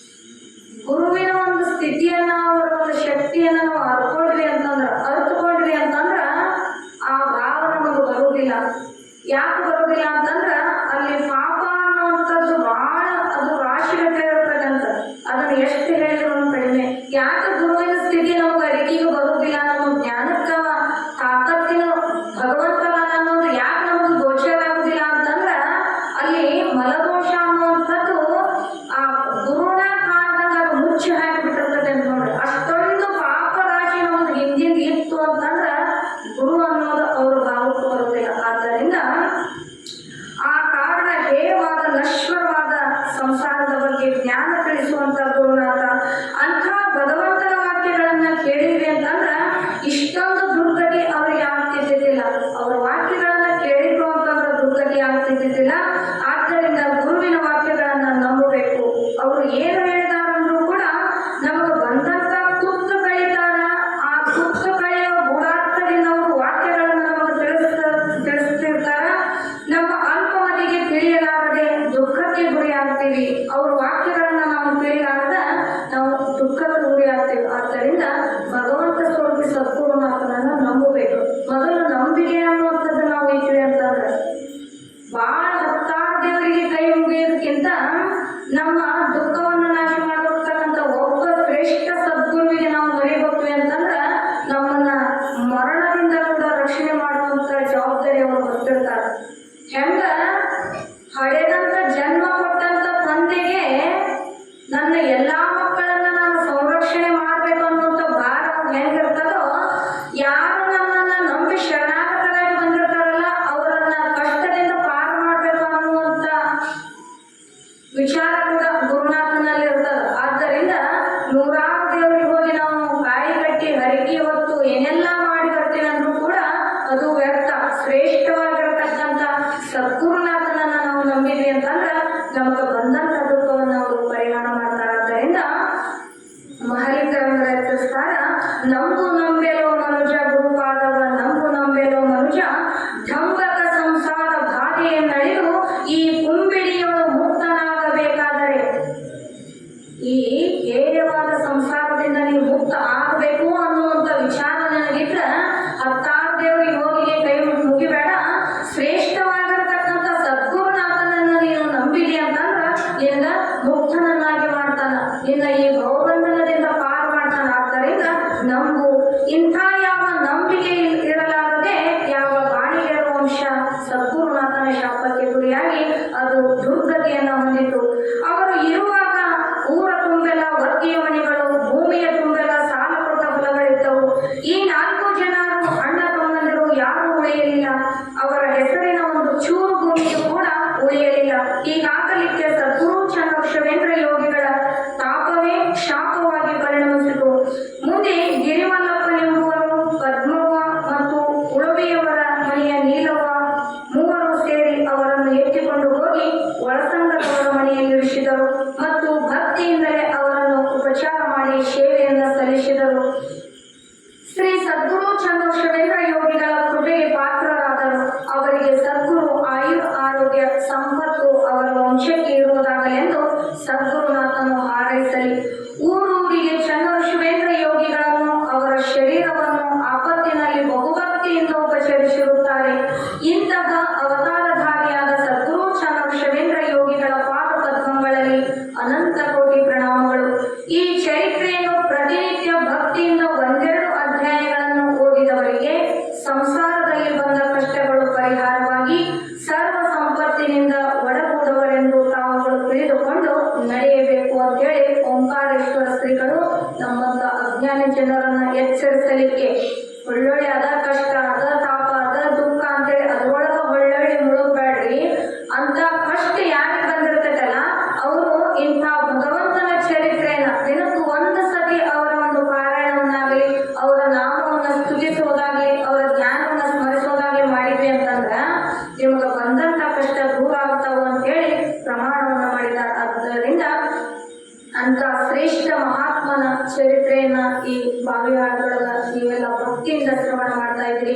ನಿಮಗ ಅಂಥ ಯಾವ ಶಾಪಾನುಗ್ರಹ ಸಮರ್ಥ ಧೀರ ಸನ್ಯಾಸಿ ಸದ್ಗುರು ಚನ್ನಬಸವೇಂದ್ರ ಆಯುರ್ ಆರೋಗ್ಯ ಭೋಗ ಭಾಗ್ಯಾದಿಗಳನ್ನು ಕೊಟ್ಟು ನಿಮ್ಮನ್ನೆಲ್ಲ ರಕ್ಷಣೆ ಮಾಡಲಿ ಅಂತ ಭಗವಂತನಲ್ಲಿ ಪ್ರಾರ್ಥನೆಯನ್ನು ಮಾಡುತ್ತಾ ಇವತ್ತ 15